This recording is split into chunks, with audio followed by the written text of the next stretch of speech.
I am Simon, 70 years old, and I hold a secret that could destroy my son's marriage. When Colin stood at the altar 8 days ago, I kept quiet about the $100 million my late wife left behind.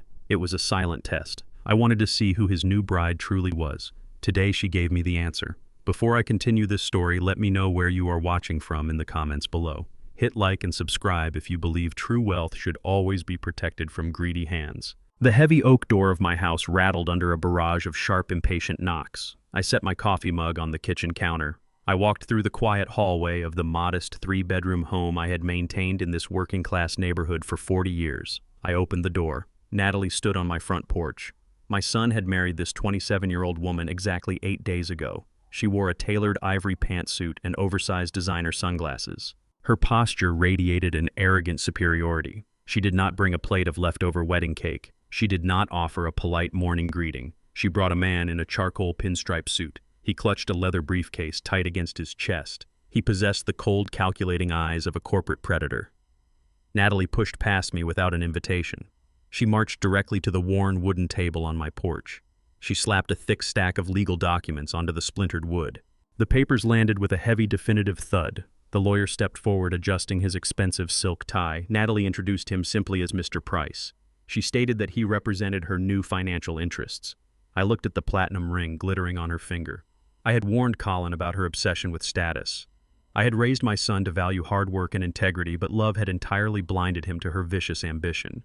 Now she stood in my home, radiating hostility. She pointed a manicured finger at the stack of papers. She demanded my immediate attention. She treated me not as a father-in-law, but as an obstacle blocking her path to wealth. I remained perfectly still. I did not raise my voice. I simply looked at the documents, waiting for her to reveal the true depth of her greed. Natalie crossed her arms over her chest. She demanded I sign over the deed to my house immediately. She spoke in a rapid, practiced tone. She claimed that Colin's new tech startup required an emergency injection of capital. She insisted that traditional banks had denied their commercial loan applications.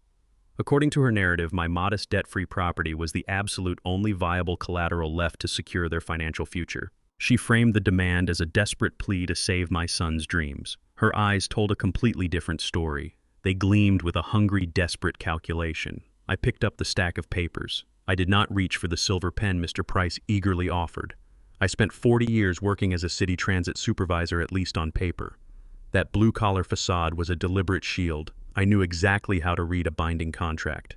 I flipped past the generic introductory pages. I ignored the standard liability waivers. I focused on the fine print buried deep in the 7th section. I spotted it immediately. It was a predatory liquidation clause. The document did not merely use my home as collateral for a business loan. It explicitly authorized Mr. Price's firm to enact an immediate unconditional sale of the property to a third-party holding company. If I signed my name on that dotted line, the house would be auctioned off within 48 hours. Natalie was not trying to secure a loan for Colin's startup. She was attempting to legally steal my home and liquidate it for instant cash. I looked up from the pages. I stared directly into Natalie's pale blue eyes. I saw the absolute ruthless entitlement radiating from her. She honestly believed I was just a naive, uneducated old man. She thought my age made me an easy target. She assumed my quiet demeanor meant I possessed a weak mind. She severely underestimated the man standing in front of her. I placed the documents back on the table. I aligned the edges perfectly. I pushed the papers slowly back toward Mr. Price. I told Natalie that I would not surrender the roof over my head to fund a sudden, highly suspicious financial crisis. Natalie dropped her sweet, concerned facade in an instant. The fake smile vanished, replaced by a vicious sneer. Her voice dropped an octave, turning sharp and venomous. She slammed her hand against the porch table. She accused me of being a selfish, bitter old man trying to sabotage my own son's success. I did not interrupt her tirade. I let her expose every ounce of her toxic personality. Mr. Price took a step forward, attempting to employ legal intimidation. He warned me that resisting this transfer would create unnecessary family friction. Natalie cut him off. She leaned in close, invading my personal space. She delivered her ultimate threat. She stated that if I refused to sign the deed over voluntarily, she would initiate a hostile legal maneuver. She promised to file a formal petition in family court declaring me mentally unfit to manage my own assets. She claimed she already had a doctor willing to testify about my declining cognitive health. She threatened to forcefully place me in a state-run assisted living facility and seize the property through a court-appointed conservatorship. She gave me exactly 48 hours to comply with her demands. She promised to return with a judge's order if the deed was not signed. She grabbed her designer purse, spun on her heels, and marched down the driveway. Mr. Price grabbed the unsigned documents and hurried after her. They climbed into a sleek black luxury sedan and sped away, leaving the scent of burning rubber in the quiet suburban air. I stood on the porch watching their car disappear around the corner. I did not panic. I did not experience a spike in my blood pressure. I simply turned around and walked back inside my home. I closed the heavy oak door and engaged the deadbolt. I slid the metal chain into place. I walked past the framed photographs of Colin growing up. I entered my quiet, dimly lit study at the back of the house. I pulled down the window blinds, plunging the room into shadows. I sat down at my heavy wooden desk and opened my laptop. The screen illuminated the room with a cold blue glow. I took a deep breath. Natalie believed she had trapped a vulnerable old transit worker. She had no idea she had just declared war on a man who controlled a $100 million corporate trust. My late wife Naomi had secured a massive logistics software buyout a decade ago. We chose to hide the wealth to protect our son from the exact type of predatory greed Natalie was currently displaying. I cracked my knuckles over the keyboard. I bypassed my standard public email accounts. I initiated a secure proxy connection. I prepared to unleash a devastating cascade of consequences. The 48-hour countdown had officially begun. I was the one holding the detonator. I sat in the dim light of my study and stared at the glowing screen of my laptop. The silence of the house settled around me, heavy and charged with impending conflict. I bypassed my standard local internet provider and initiated a secure, multi-layered proxy connection to an offshore server located in the Cayman Islands. A prompt demanded a 32-character alphanumeric password. I typed it with practiced precision. The screen flickered and loaded a sterile dashboard displaying a total balance exceeding $100 million. I did not inherit this money, and neither did I earn it pushing papers for the City Transit Authority. That job was merely a respectable cover. My late wife Naomi possessed a mind that saw the future. 10 years ago, she developed a revolutionary predictive logistics software that transformed international shipping protocols. A global conglomerate bought her patents outright for 9 figures. The ink was barely dry on the contracts when an aggressive pancreatic cancer took her from me. We had long discussions about the sudden influx of extreme wealth before she passed. We looked at our son Colin, who was just stepping into adulthood. We saw the corrosive effect unearned money had on young men. We agreed to bury the fortune in a blind corporate trust. I chose to live as a humble retired city worker in a quiet, working-class neighborhood. I wore faded corduroy jackets and drove a 10-year-old pickup truck. I wanted Colin to forge his own path, build his own character, and understand the true weight of a hard-earned dollar. He grew up believing his father survived on a meager municipal pension. That deliberate illusion successfully protected him from gold diggers and sycophants for years. Now that same illusion had attracted a predator. Natalie looked at my modest home and saw an easy mark. She saw an old man she could easily bully into surrendering his only asset. She never realized that the unassuming transit worker she just threatened held the financial power to crush her entire existence with a few keystrokes. I opened a new encrypted tab. I began my counteroffensive. I started with the man standing beside her on my porch. I typed Mr. Price's full legal name into a private investigative database I retained for corporate security purposes. The search engine aggregated decades of public and sealed court records in mere seconds. The results painted a vivid, horrifying picture. Mr. Price did not represent aggressive tech startups or venture capital firms. He was a bottom feeder specializing in predatory real estate acquisition. His entire legal portfolio consisted of targeting vulnerable senior citizens. The court documents detailed a terrifying pattern of abuse. He routinely filed aggressive petitions in family court, falsely declaring elderly individuals mentally unfit to manage their own affairs. He pushed through rushed conservatorships, effectively seizing total control of their assets. Once he secured legal authority, he liquidated their lifelong homes, pocketed exorbitant legal fees, and dumped his victims into state-run care facilities. Natalie had not brought a business lawyer to my house to discuss a loan. She had brought an executioner. This was a premeditated, highly calculated assault on my autonomy. She had researched the exact legal mechanisms required to strip an old man of his dignity and his property. She intended to steal my house, leave me destitute, and walk away with the cash. The sheer malice of her plan crystallized in my mind. She wanted war. I would gladly give it to her. I closed Mr. Price's repulsive file and shifted my crosshairs to the core of her argument. Natalie claimed my son desperately needed emergency capital to save his new tech startup. I accessed the state's corporate registry to pull the foundational documents for Colin's supposed business venture. The search immediately triggered a sophisticated digital firewall blocking the financial disclosures. Someone had paid good money to conceal these records.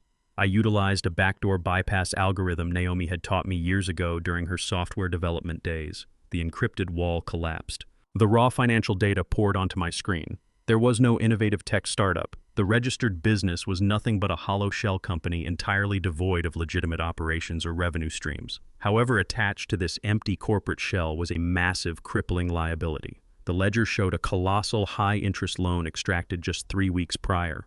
I downloaded the original digitized loan agreement and magnified the final page. The document required the primary stakeholder's signature. I stared at the name written on the dotted line. I spent hours teaching Colin how to write his name when he was a boy. I knew the exact angle of his cursive letters and the specific weight of his pen strokes. The signature glaring back at me was a clumsy, desperate forgery. Colin had never seen this document. Natalie had forged her new husband's name to secure the capital. I ran a trace on the offshore lending entity that issued the funds. The money trail zigzagged through 3 international shell companies before terminating at a known digital syndicate. This organization specialized in unregulated high-stakes online gambling. The reality of the situation hit me with absolute clarity. Natalie did not need startup capital. She was drowning in massive illicit gambling debts owed to extremely dangerous people. She had maxed out her fraudulent options and was now attempting to liquidate my home to save her own life. She was perfectly willing to let Colin take the fall for the forged loan and face federal prison. I picked up my encrypted burner phone and dialed a private Swiss number. My wealth manager answered on the first ring. I skipped all pleasantries. I issued a single uncompromising directive. I ordered him to initiate a total corporate lockdown on my identity and to activate the perimeter defenses of the primary trust. I instructed him to sever any visible links between my modest public profile and the offshore holding companies. The trap was set. Natalie believed she held the upper hand. I was about to show her the true cost of her arrogance. I drove my old pickup truck to the upscale downtown district. The towering glass high-rise stood as a monument to overpriced ambition. Colin had given me a spare key for emergencies right after he signed the lease. He had no idea this evening qualified as one. I bypassed the concierge, took the elevator to the penthouse level, and unlocked their front door without knocking. The heavy mahogany door swung open. The scent of roasted garlic and expensive truffle oil filled the air. Colin and Natalie sat at a sleek marble dining table. The contrast between my presence and their curated lifestyle was immediate. I wore the same faded corduroy jacket and worn boots I had worn for the last decade. Natalie wore a silk evening blouse. She froze with a silver fork halfway to her mouth. Her pale blue eyes narrowed into slits of pure disgust. She glared at my jacket as if I had dragged toxic waste across her pristine white carpets. Colin looked up from his plate. He did not look like a man enjoying his first month of marriage. He looked entirely exhausted. Deep, dark shadows pooled under his eyes. His shoulders slumped beneath his expensive dress shirt. He looked like a prisoner trapped in a luxury cell. I stepped fully into the dining room. I did not apologize for the intrusion. I pulled out a heavy acrylic chair opposite my son and sat down. The silence in the room stretched out thick and suffocating. Natalie opened her mouth to demand my immediate exit. I raised my hand to stop her. I was not there to exchange pleasantries or debate boundaries. I was there to drop a match into a powder keg. I looked directly at my son. I asked him how his new startup was managing its cash flow. Colin blinked, startled by the direct financial question. He offered a weak, rehearsed smile. He mumbled a vague reassurance about securing angel investors very soon. Natalie stiffened in her chair. She shot me a warning glare, silently commanding me to back off. I completely ignored her. I shifted my gaze to the floor-to-ceiling windows overlooking the city skyline. I casually mentioned a fascinating financial article I had read online earlier that afternoon. I kept my voice incredibly calm, conversational, and precise. I told Colin I had been researching the dangers of unregulated international finance. I leaned forward, resting my elbows on the cold marble table. I specifically named a notorious offshore digital syndicate operating out of Macau. I pronounced the exact name of the shadow organization that held Natalie's massive high-interest loan. I described their brutal collection methods. I detailed how this specific syndicate preyed on desperate individuals with hidden gambling addictions. I explained how they utilized shell companies to mask predatory loans, often forcing spouses into inescapable legal ruin. I watched Natalie out of the corner of my eye. Her breathing stopped entirely. I kept talking. I mentioned how easily these offshore entities could forge signatures to bypass corporate security blocks. I looked back at Colin. I told him how tragic it was that so many young, ambitious men ended up facing federal fraud charges because they trusted the wrong people. I noted that ignorance was never a valid defense in a federal court. Colin nodded slowly. He politely agreed that the financial world was full of hidden dangers, completely oblivious to the fact that I was describing his exact current reality.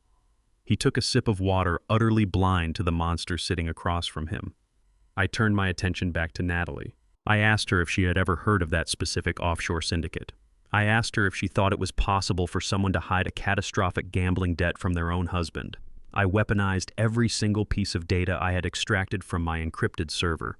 I fed her own terrifying reality back to her across a plate of expensive roasted vegetables. I maintained a perfectly polite, curious expression.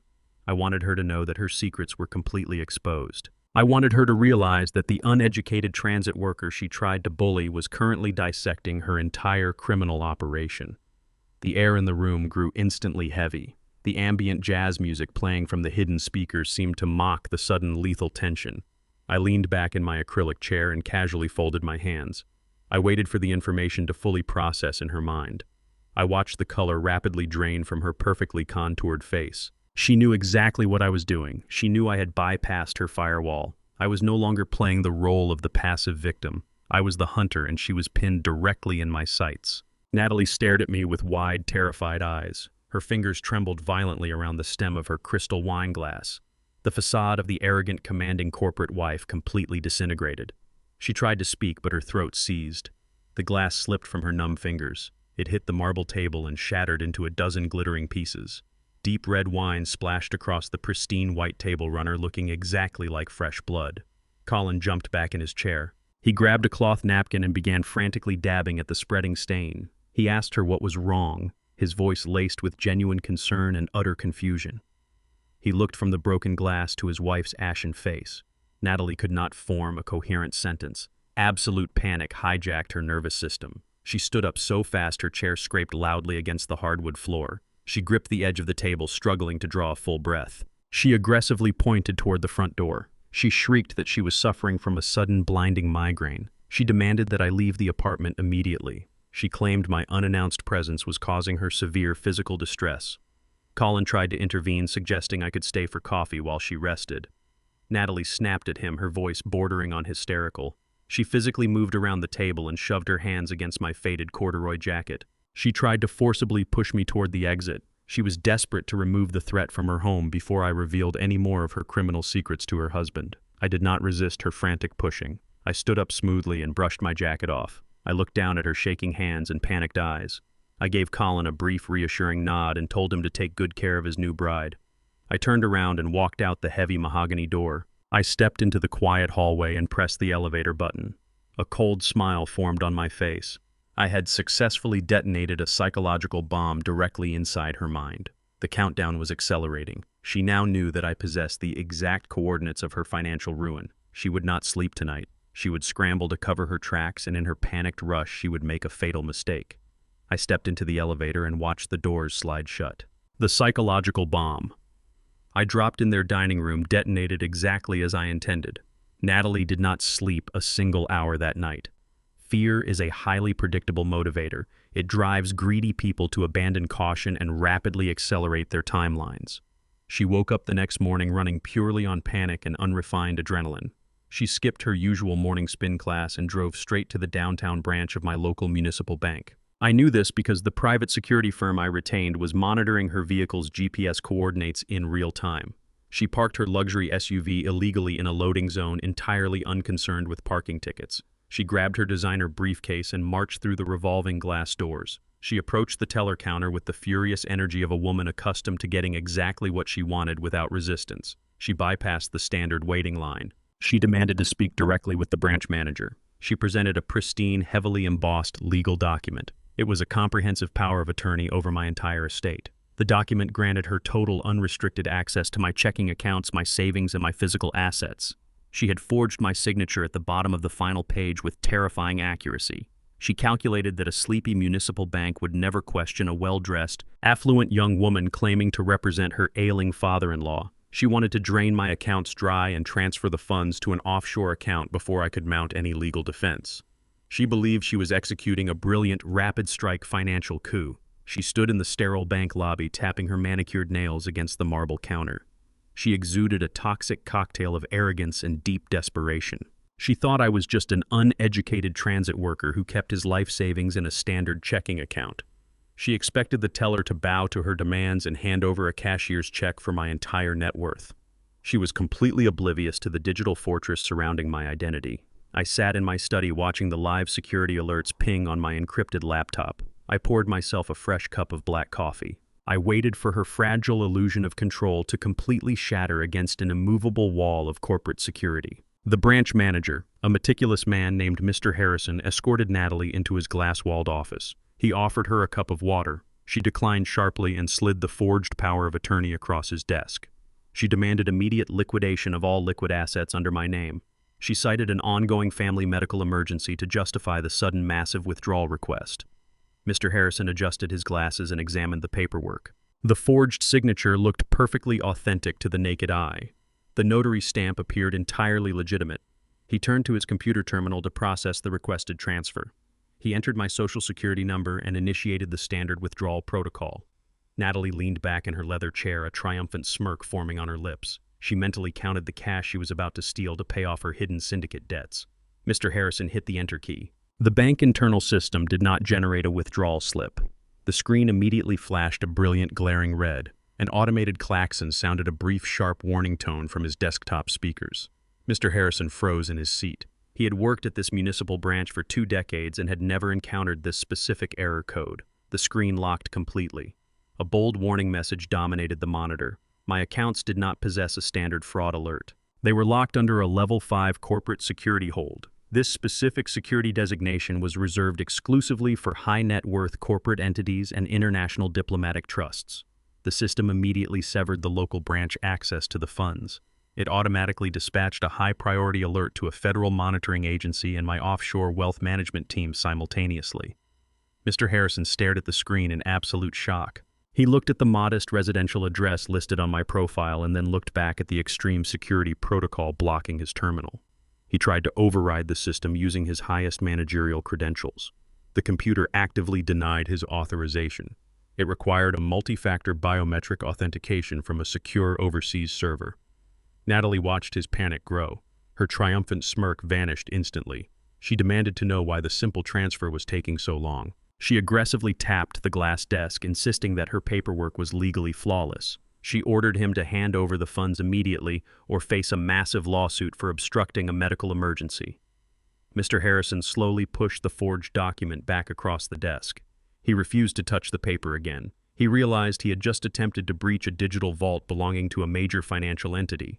He looked at Natalie, his professional demeanor replaced by genuine alarm. He realized she was attempting to commit a severe federal crime right inside his office. I watched the security log on my laptop record the failed breach attempt. The system logged her exact location, her time of entry, and the specific terminal she used. My trap snapped shut flawlessly. Mr. Harrison cleared his throat and informed Natalie that he could not process the withdrawal. He explained that my accounts were heavily restricted under regulations he was not authorized to bypass. He stated clearly that accessing these specific funds required direct federal clearance and international corporate authorization. Natalie's face turned a violent shade of crimson.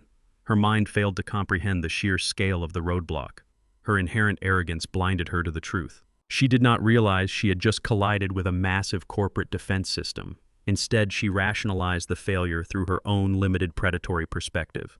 She wrongly assumed I had panicked after our confrontation. She firmly believed I had hired a cheap, desperate public defender to place a temporary legal block on my local bank accounts. She convinced herself this was merely a minor bureaucratic delay caused by an old man throwing a tantrum. She snatched the forged power of attorney off the mahogany desk.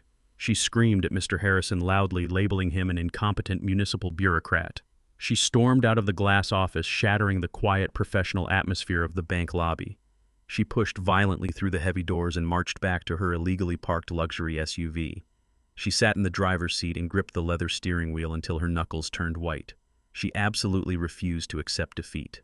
If she could not steal my liquid cash today, she would immediately pivot her strategy. She decided to attack the one asset she believed was entirely unprotected and easy to liquidate. She targeted my physical property. She pulled out her phone and began typing furiously. She initiated the next phase of her hostile takeover, shifting her greedy focus directly toward my driveway. I stepped out onto my front porch the next morning holding a fresh cup of black coffee. The early suburban air was crisp and completely silent. I looked toward the end of my concrete driveway. The space was entirely empty. My vintage pickup truck was gone. I spent 3 years meticulously restoring that vehicle piece by piece in my garage. I rebuilt the carburetor by hand. I sanded down the rusted chassis and repainted it a deep, flawless midnight blue. It was the truck I used to teach Colin how to drive a manual transmission. To the rest of the neighborhood, it was just an old man's passion project.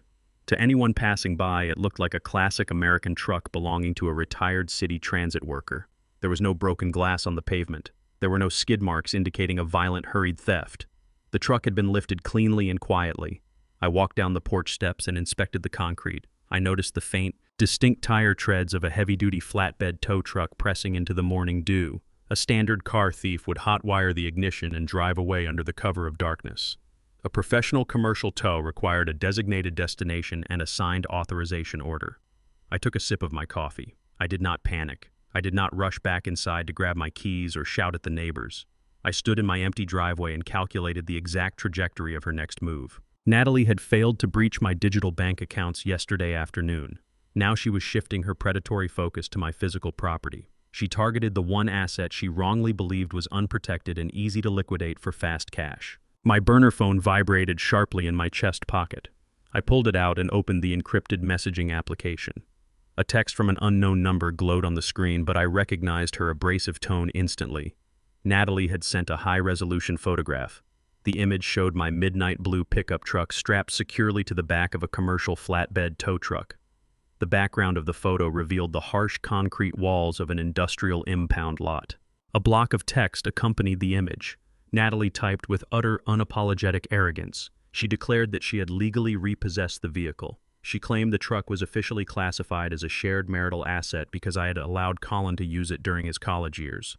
She stated she was immediately auctioning the classic truck to a private auto dealer to cover unpaid wedding expenses. She genuinely believed her forged documents gave her total legal immunity. She typed that since I refused to voluntarily fund Colin's startup, she was forced to liquidate family property to secure their financial future. She ended the message by advising me not to contact the local police.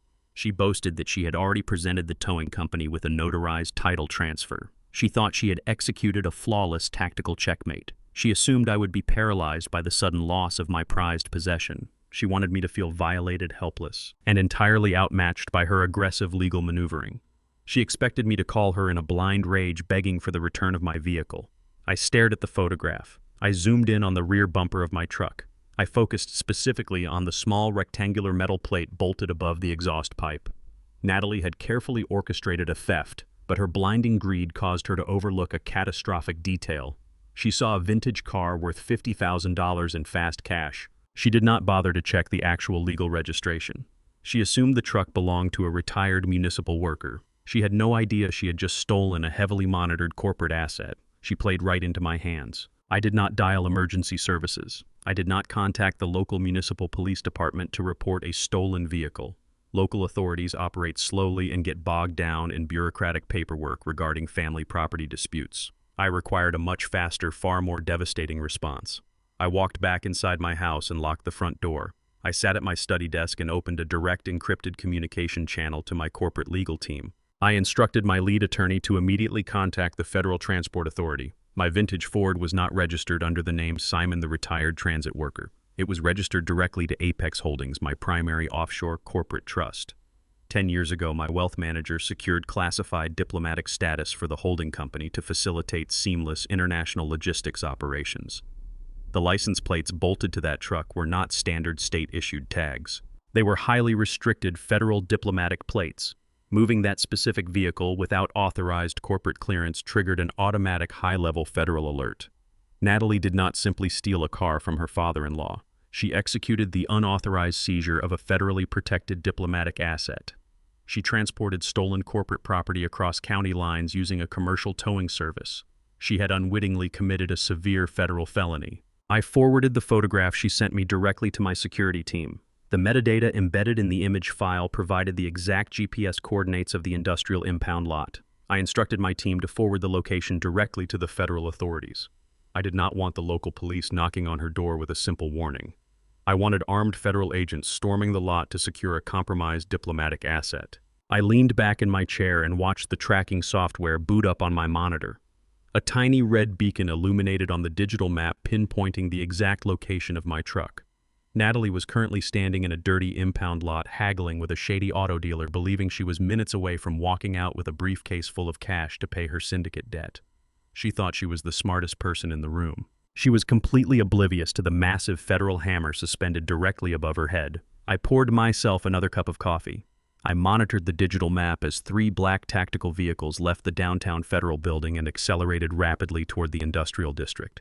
Her 48-hour window was evaporating faster than she could ever comprehend. The trap was springing shut and she was standing directly on the trigger. I left my study and called for a private car service. I directed my driver to the industrial sector on the extreme edge of the city. I wanted to witness the exact moment Natalie realized she was not invincible. My driver parked the black sedan across the street from the rusted chain-link fence of the dirty impound lot. I rolled the tinted window down just an inch to hear the commotion. The harsh afternoon sun beat down on the cracked concrete. Natalie stood in the center of the dusty yard. She looked entirely out of place in her tailored ivory pantsuit and designer high heels. My vintage midnight blue pickup truck sat on the flatbed tow truck directly behind her. A heavy-set man in a greasy mechanic shirt stood opposite her.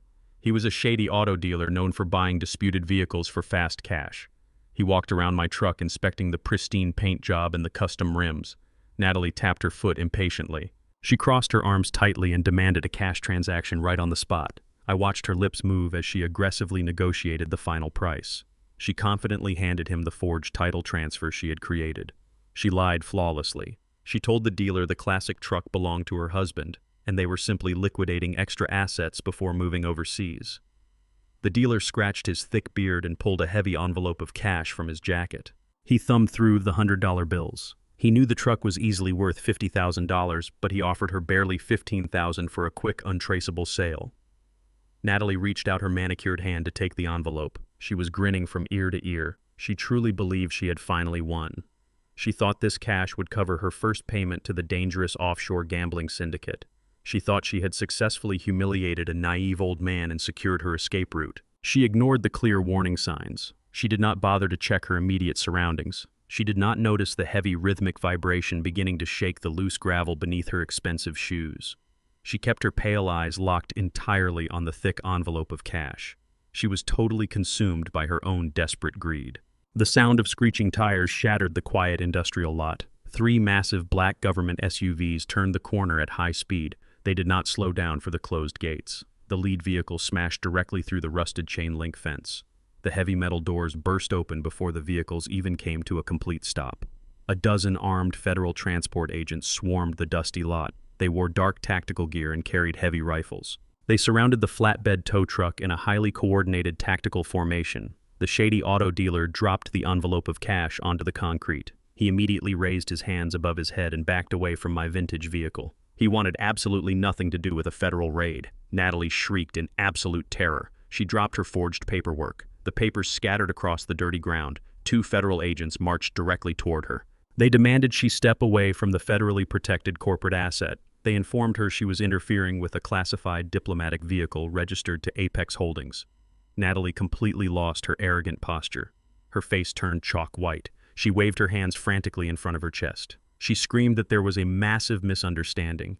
She pointed a shaking finger toward the empty road, attempting to deflect the blame entirely onto her new husband. She shrieked that Colin had authorized the immediate sale of the truck. She loudly claimed she was just a dutiful wife following his strict financial instructions. She told the agents to arrest Colin for any registration violations. She threw the man she married just 8 days ago directly to the wolves without a single second of hesitation. She thought her tears and her expensive clothes would manipulate the federal agents. She assumed they would treat her like a confused, innocent victim. She tried to deploy the exact same fake innocence she used on my son. The agents remained entirely unmoved by her hysterical performance. They did not lower their weapons. They did not offer her a tissue or a sympathetic nod. They treated her like an active hostile threat in a federal crime scene. The lead agent stepped forward and commanded her to remain completely silent. He informed her that lying to a federal officer during an active asset recovery operation constituted an additional felony charge. Natalie backed up against the dirty tires of the tow truck. Her chest heaved with panicked breaths. She looked wildly around the impound lot, searching desperately for any possible escape route. She realized she was completely trapped.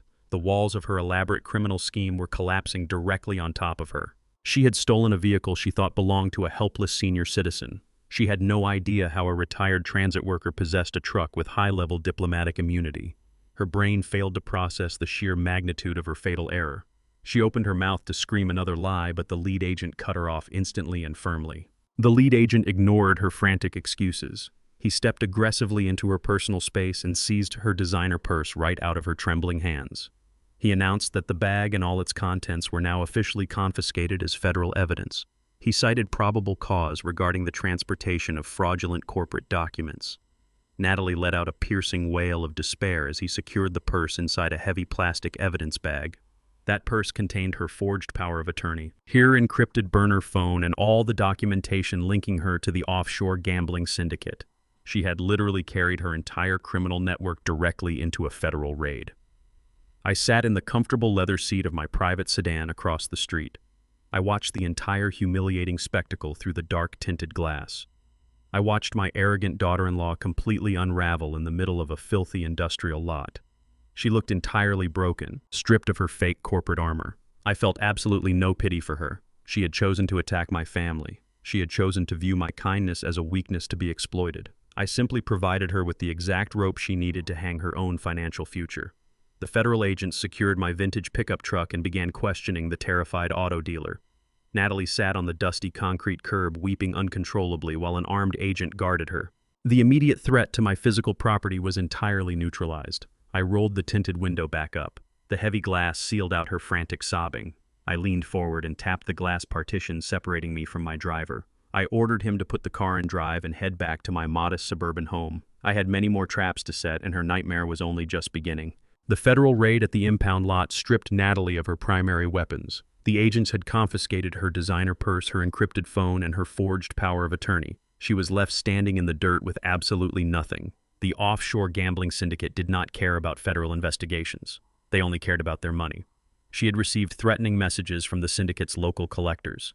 They promised severe physical consequences if she missed her initial payment window. She was a cornered animal acting on pure survival instinct. Her deadline to pay her massive hidden debt was expiring rapidly. Fear pushes desperate people to commit sloppy crimes. I knew she would try to strike my physical house again. I intentionally provided her with the perfect opportunity. I packed a small canvas suitcase the following morning. I ordered a local taxi to pick me up right in front of my driveway. I loudly told the driver I was heading to a remote lake cabin for a 3-day fishing trip. I knew Natalie was watching. I knew she had parked a cheap rental car down the street to monitor my movements. She waited exactly 1 hour after my taxi disappeared around the corner. She parked her rental car in my driveway. She walked straight to the back of my house and picked up a heavy garden stone. She smashed the glass of my rear patio door. She reached through the jagged shards and unlocked the deadbolt. She stepped into my kitchen. She did not look for valuables to pawn. She was hunting for hard cash, a hidden safe, or a physical copy of my last will and testament. She moved through my home like a starving scavenger. She completely ransacked my living room. She tore the cushions off the sofa and threw my books onto the floor. She eventually stormed into my private study. I watched her every move in high definition.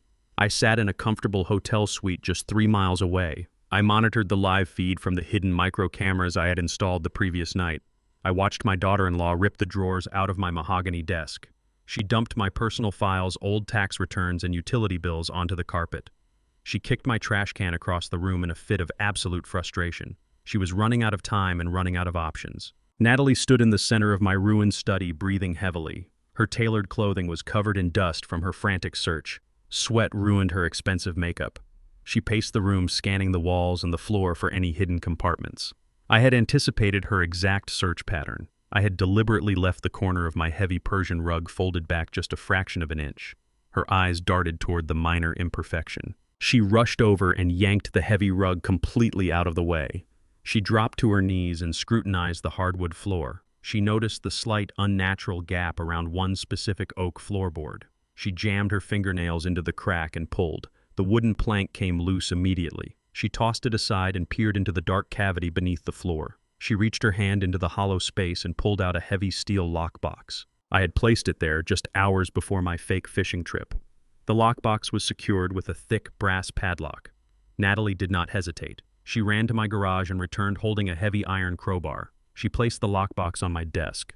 She wedged the forged iron tip of the crowbar under the brass padlock. She threw her entire body weight against the tool. The metal groaned under the extreme pressure. The latch finally snapped and the padlock hit the floor with a loud thud. She threw the lid open. She fully expected to find stacks of $100 bills or bearer bonds. Instead, she found a single thick stack of legal documents bound by a stiff red ribbon. She grabbed the papers. She flipped to the first page. The document looked incredibly official. It bore heavy notary stamps, embossed seals, and complex legal jargon. It was a complete fabrication.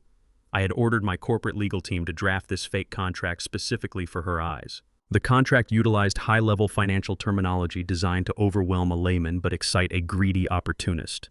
I watched her face on my security feed. She traced the lines of text with her finger. She stopped at the primary financial clause. Her eyes widened in absolute shock. A wicked, triumphant smile spread across her face. She believed she had just unearthed my darkest, most destructive secret. She assumed she finally held the leverage to destroy me. The fabricated document detailed a massive, catastrophic financial liability. The contract explicitly stated that I owed a multi-million-dollar debt to a ruthless international corporate entity known as Apex Holdings. The fake agreement stipulated that this unpayable debt was secured directly against my house and my entire estate. It painted a picture of a desperate old man secretly drowning in predatory corporate loans. Natalie read the exact numbers. She pulled a cheap burner phone from her pocket. She rapidly photographed every single page of the fake contract. She meticulously captured the embossed seals, the aggressive clauses, and my forged signature at the bottom. Her mind raced to weaponize this new information. She planned to use these photographs to completely ruin me. She intended to legally bind this massive fake debt entirely to my name. She calculated that if she could officially register this liability against my estate, I would be instantly bankrupted. She believed she could orchestrate a legal maneuver transferring the clean title of the house to Colin while dumping the entirety of this fabricated Apex Holdings debt squarely onto my shoulders. She carefully placed the documents back into the steel box. She closed the broken lid and shoved the box back under the floorboards. She replaced the oak plank and kicked the Persian rug over the hidden compartment. She slipped out the broken back door and hurried to her rental car. She drove away firmly, believing she possessed the exact weapon required to destroy my life. I sat in my hotel room and took a slow sip of black coffee. She had swallowed the poisoned bait completely. Apex Holdings was not a ruthless third-party creditor. Apex Holdings was my own primary corporate shell. Natalie was rushing to execute a legal maneuver that would hand me total, unrestricted control over her entire financial existence. I tracked Natalie's movements using the GPS transponder my security team had secretly affixed to her rental car bumper. She drove straight from my vandalized study to a dimly lit, overpriced espresso bar on the industrial edge of the city. She chose the location for its shadows and lack of foot traffic. I accessed the cafe's public security feed through my encrypted laptop. The camera angle provided a perfect, unobstructed view of her corner booth. Mr. Price arrived exactly 10 minutes later. He slid into the leather booth looking nervous and deeply agitated. He had narrowly escaped the federal raid at the impound lot just days prior. He wanted to sever his ties with my daughter-in-law.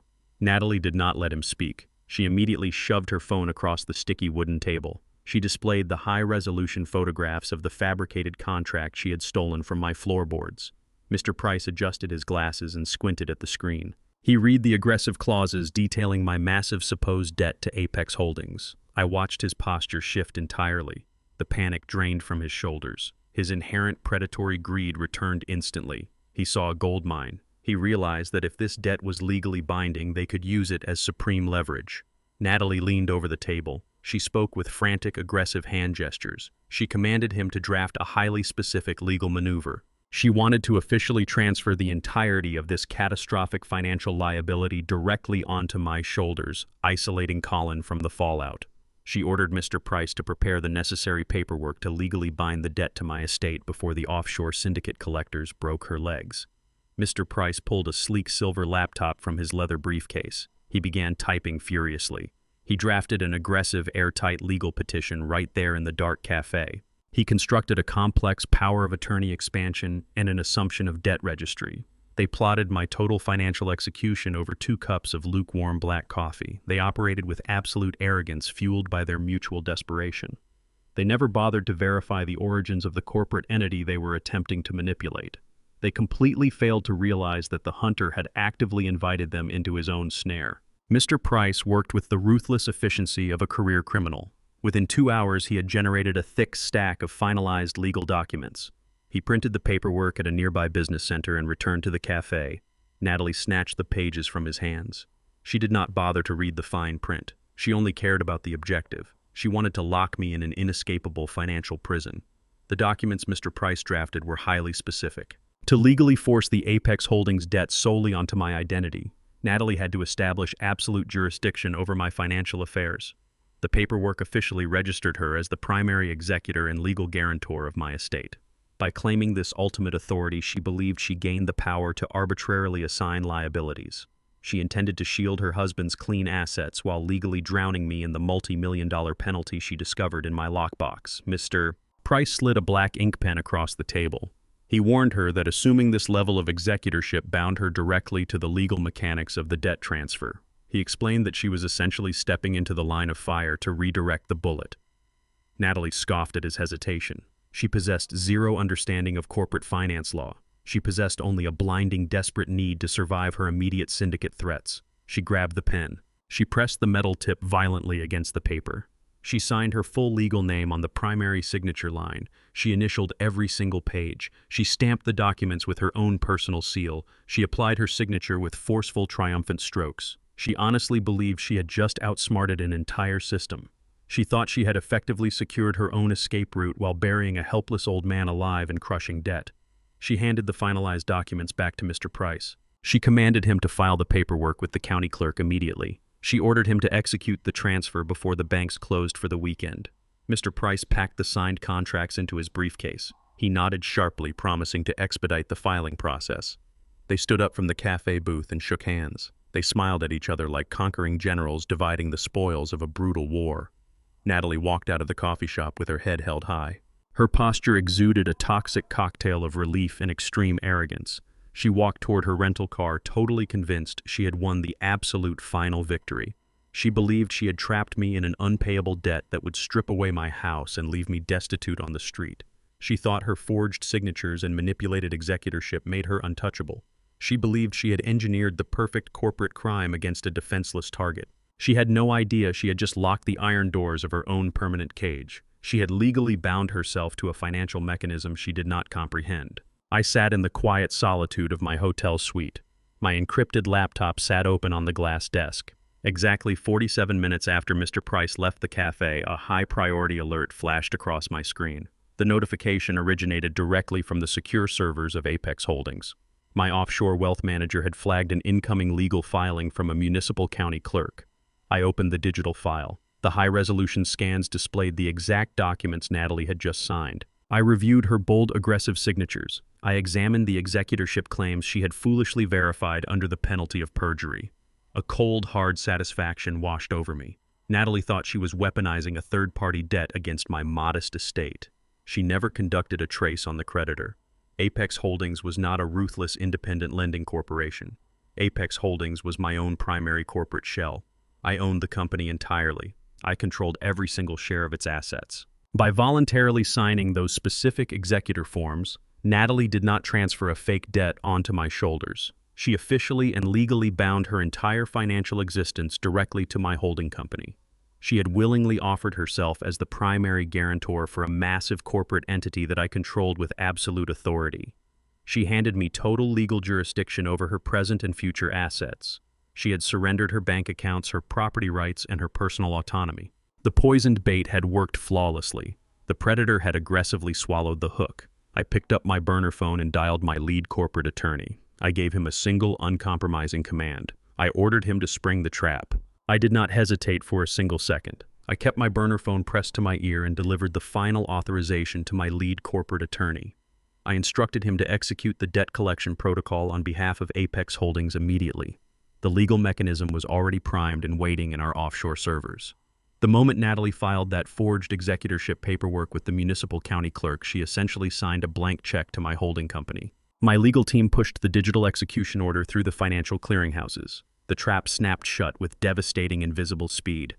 Across the city, Natalie was completely oblivious to the massive corporate machinery crushing down on her. She felt absolutely invincible. She had just left the county clerk's office firmly believing she had successfully ruined my life. She decided to reward her own criminal genius with a shopping spree. She drove her rental car to the most exclusive commercial district in the city. She walked into a high-end luxury boutique that required an appointment just to browse the racks.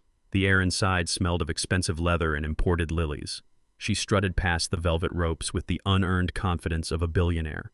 She selected a designer handbag worth more than my monthly transit pension. She carried the bag to the polished glass checkout counter and dropped it dramatically in front of the cashier. She pulled out her sleek platinum credit card and handed it over with a dismissive smirk. She was ready to celebrate her fraudulent victory. The cashier smiled, politely swiped the heavy metal card through the terminal, and waited for the approval. The machine processed the request for 2 seconds before emitting a sharp negative beep. The digital screen flashed a bright red warning. The transaction was instantly rejected. Natalie rolled her eyes, assuming it was a minor security flag from her bank. She commanded the cashier to run it again. She tapped her manicured nails impatiently against the glass counter. The cashier complied, swiping the platinum card a second time. The machine beeped again. Declined. Natalie let out an exasperated sigh, treating the retail employee like a severe inconvenience. She reached back into her designer wallet, completely unaware that her financial execution had already begun. She pulled out a second credit card. This one was tied directly to the joint checking account she shared with Colin. She slapped it onto the glass counter, her patience entirely evaporating. She loudly instructed the cashier to use this card, claiming her primary bank was performing routine maintenance. The cashier swiped the second card. The machine immediately rejected it with the same harsh red error code. The polite smile on the cashier's face began to falter. Other wealthy patrons in the boutique turned their heads toward the commotion. Natalie felt the sudden uncomfortable weight of their judgment. Her arrogant facade cracked. A cold prickle of genuine panic crawled up her spine. She snatched her cards off the counter and aggressively pulled her smartphone from her pocket. She intended to transfer funds manually and prove her financial superiority to the entire store. She opened her primary banking application and authenticated her login with her Face ID. The screen loaded, but it did not display her usual comfortable balance. The interface was completely locked. A massive, unavoidable notification banner dominated the entire screen. Every single personal and joint account attached to her Social Security number was frozen. Her available balance across all banking institutions displayed a terrifying string of zeros. She tapped the screen frantically, trying to bypass the alert. The banking application provided a brief, catastrophic explanation. Her entire financial network was paralyzed under a comprehensive corporate lion. The digital notice explicitly named the executing entity. The lion was filed and enforced by Apex Holdings. It was the exact same ruthless corporate entity she had just legally bound herself to less than an hour ago. The reality of the situation hit her like a physical blow to the chest. She had not transferred a fake debt onto my shoulders. She had officially assumed the liability herself. By signing those executorship documents, she had voluntarily triggered a multi-million-dollar collection protocol directly against her own identity. Her offshore gambling syndicate debts were suddenly the least of her problems. She had handed absolute legal jurisdiction of her life to a massive holding company. She stared at the red zeros on her phone screen. Her breathing grew shallow and erratic. The pristine walls of the luxury boutique seemed to close in on her. She let out a sudden piercing scream of pure terror. The sound shattered the quiet, refined atmosphere of the store. She gripped her phone so tightly her knuckles turned white, realizing she was entirely and hopelessly ruined. The boutique manager immediately rushed over to the checkout counter. He was a tall, impeccably dressed man who did not tolerate public disturbances in his store. He asked Natalie to lower her voice and firmly requested that she step outside to resolve her personal banking issues. Natalie completely lost her grip on reality. She screamed at the manager, wildly waving her declined credit cards in his face. She created a massive, humiliating spectacle in front of the city's elite. Security personnel stepped forward, grabbed her by the elbows, and physically escorted her out the glass doors. She stumbled onto the busy sidewalk, hyperventilating in the afternoon heat. She was stranded in the upscale district with no access to cash, no functioning credit cards, and a massive corporate debt anchored securely to her name. She did not reflect on her own catastrophic greed. She did not accept responsibility for her criminal actions. She immediately sought a scapegoat. She dialed Colin's number with shaking fingers. When he answered, she did not confess her massive forgery or the federal raid. She unleashed a hysterical, venomous tirade against her new husband. She viciously blamed him for the entire disaster. She screamed that he was a pathetic, incompetent failure for not securing my assets fast enough. She called him weak and useless. She stood on the crowded pavement, completely unhinged, and ordered him to go directly to my house and force me to surrender my money. She screamed that if he did not fix this, she would leave him immediately. She transferred all her panic into pure rage against the man she had just married, completely unaware that her own actions had just destroyed his financial life as well. The screech of tires tore through the quiet suburban afternoon. A car door slammed with enough force to rattle my front windows.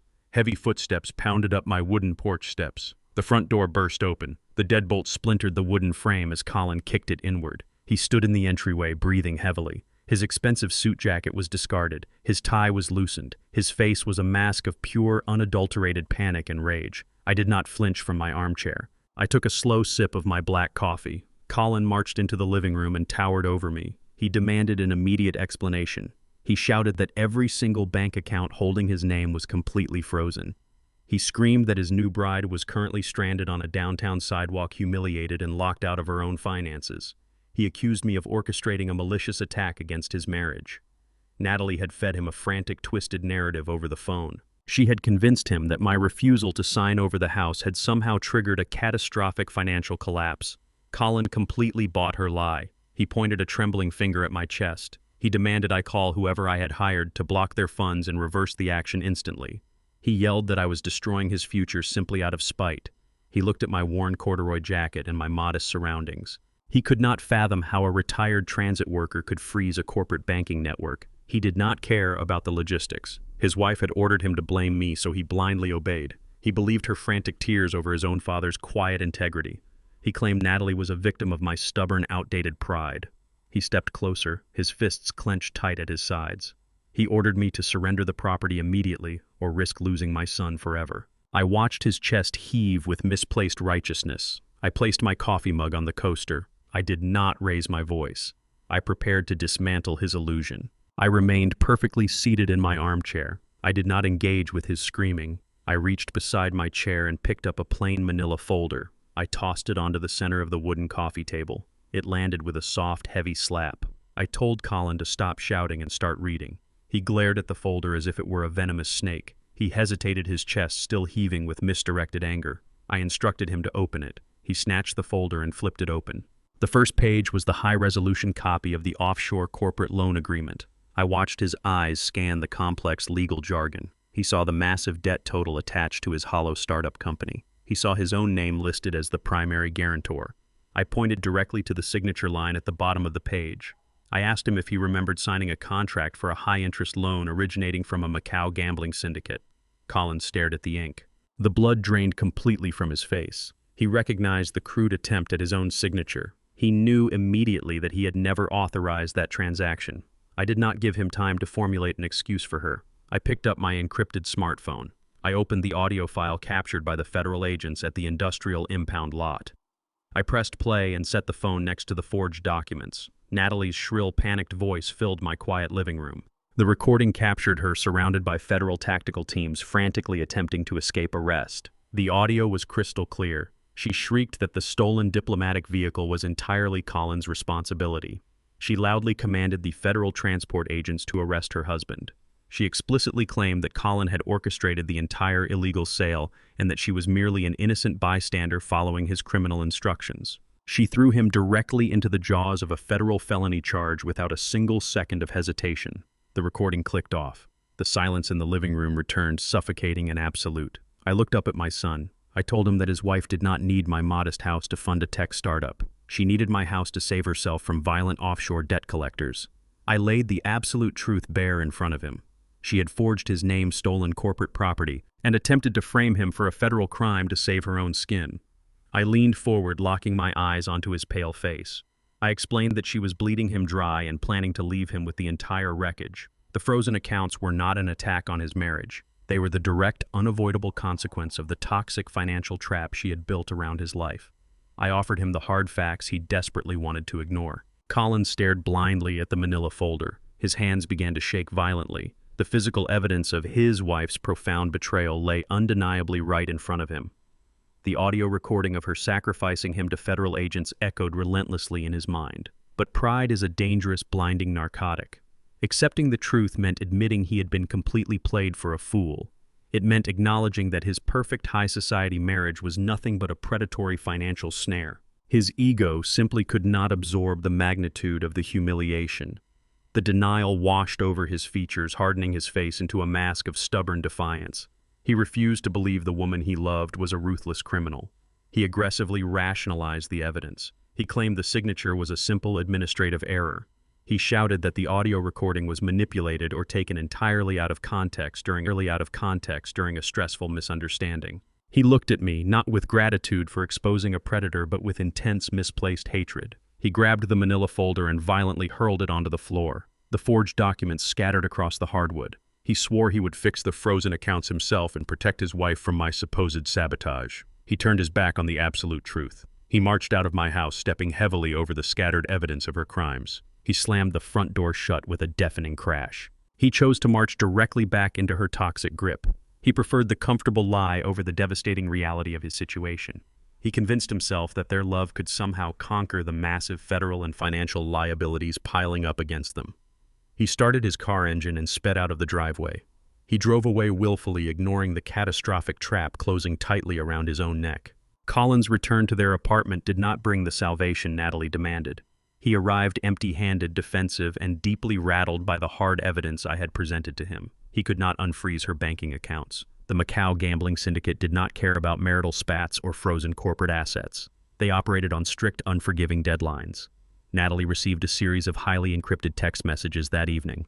The messages contained recent photographs of her parents' home and the exact license plate number of her luxury SUV.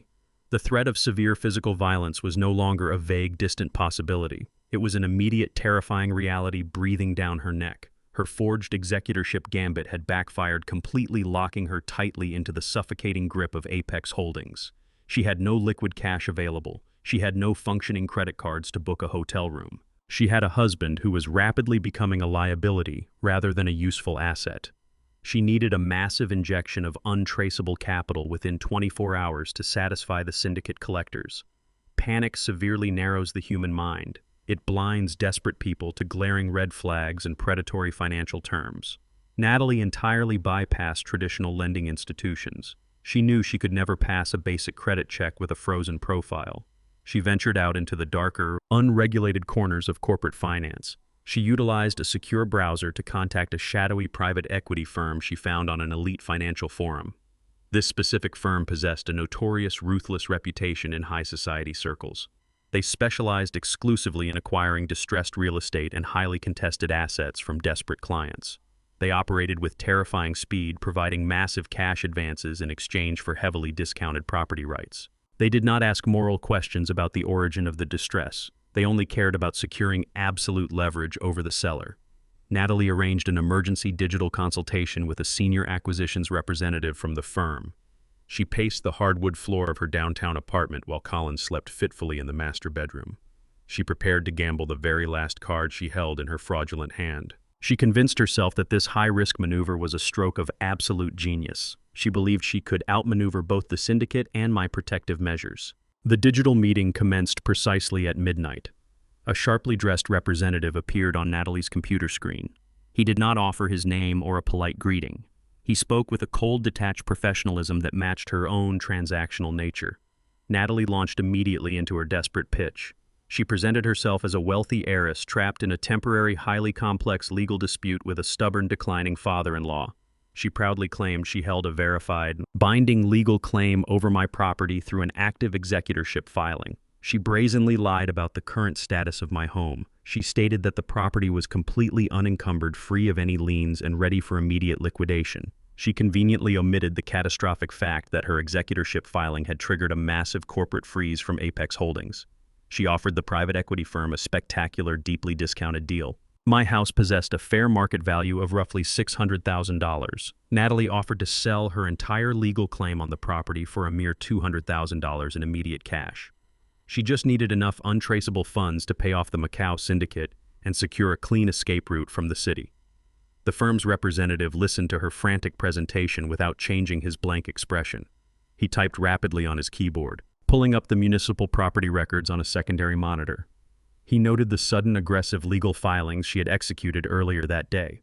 He saw the chaotic, desperate financial footprint she was leaving across the entire municipality. He did not point out her obvious desperation. He systematically exploited it. He agreed that her executorship claim held potential value in a protracted legal battle. However, he emphasized the extreme risk the firm was taking by advancing cash on a heavily disputed property without conducting a full physical appraisal. He explained that purchasing a hostile claim required a massive risk premium to protect the firm's capital. He casually rejected her initial asking price without a second thought. He countered with a brutally low offer. The firm would advance her exactly $150,000. The cash would be wired directly into a secure, untraceable cryptocurrency wallet within 12 hours. In exchange, Natalie would sign an absolute irrevocable quitclaim deed transferring her entire supposed interest in my property directly to the private equity firm. She would permanently forfeit any future rights to the house, the land, and any subsequent profits from its eventual commercial sale. Natalie did not negotiate the harsh terms. She did not consult a lawyer to review the devastating consequences of the corporate buyout. She looked at the digital offer and saw a glowing lifeline. She saw enough money to silence the violent syndicate collectors and fund a comfortable new life far away from the wreckage she had caused. She eagerly accepted the severely discounted offer, entirely blinded by her urgent need for immediate financial salvation. The representative paused the digital transaction before finalizing the wire transfer. He leaned closer to his camera lens. He informed Natalie that a high-risk cash advance required immediate tangible collateral to secure the firm's investment until the property transfer fully cleared the municipal courts. He stated clearly that her forged executorship claim was simply not enough to guarantee a six-figure payout on its own. He demanded absolute leverage over her personal assets. The firm transmitted a binding collateral agreement directly to her inbox. The terms were absolutely draconian. To secure the wire transfer, Natalie had to legally sign over the clean title to her luxury SUV. She had to forfeit her massive, flawless diamond wedding ring. Most destructively, she had to pledge the entirety of her future marital assets and any potential divorce settlements directly to the firm. If the property claim failed for any reason, the firm possessed the legal right to completely strip her of everything she owned. Natalie did not hesitate to sign her life away. Her blinding arrogance convinced her that the property transfer would execute flawlessly. She believed she was brilliantly using a faceless corporate entity to permanently detach my house from my name. She grabbed her digital stylus. She rapidly signed her name across the severe collateral agreements. She pledged her car, her jewelry, and her financial future to secure the cash advance. The representative confirmed the receipt of her binding signatures. He promised the funds would be released pending a final physical verification. The screen went dark. Natalie let out a massive sigh of relief. She looked around the quiet apartment. She genuinely believed she had finally outsmarted me. She thought she had successfully traded my home for her own freedom. She had absolutely no idea who she was truly doing business with. Natalie did not return to the master bedroom to comfort her husband. She left Colin asleep and entirely ignorant of the massive legal devastation she had just engineered. She walked into her massive walk-in closet. She bypassed her extensive collection of winter coats and heavy boots. She pulled down a single sleek designer suitcase from the top shelf. She operated with the cold, ruthless efficiency of a cornered predator. She did not pack framed wedding photographs or sentimental keepsakes. She packed only high-value, easily pawned designer clothing and her remaining expensive jewelry. She intended to take the promised $150,000 cash advance and vanish completely. She wanted to escape the suffocating pressure of her own lies before the morning light exposed them. She planned to board an international flight before the morning sun even crested the city skyline. She possessed absolutely no intention of paying off the Macau gambling syndicate. She intended to leave the syndicate debt, the frozen corporate accounts, and the forged federal loan documents resting squarely on Colin's shoulders. She would let the federal transport agents arrest the man she married just days ago. She calculated that Colin's eventual federal indictment would serve as the perfect distraction to cover her international escape. She zipped the suitcase shut. She did not write a goodbye note. She did not leave a forwarding address or a tearful apology on the kitchen counter. She simply slipped her arms into a lightweight trench coat and walked out the front door of their luxury apartment. She abandoned her new husband to face total financial and legal ruin entirely alone. She stepped into the quiet, carpeted hallway and summoned the elevator. She felt absolutely no remorse for the absolute destruction she left behind in that apartment. She felt only the thrilling, selfish anticipation of a clean getaway fueled by stolen money. Natalie ordered a premium rideshare vehicle using a prepaid gift card. She could not risk using any digital application attached to her frozen banking profile. She directed the driver to the international departure terminal of the city's largest airport. During the 30-minute drive down the empty highway, she accessed an encrypted travel portal on her phone.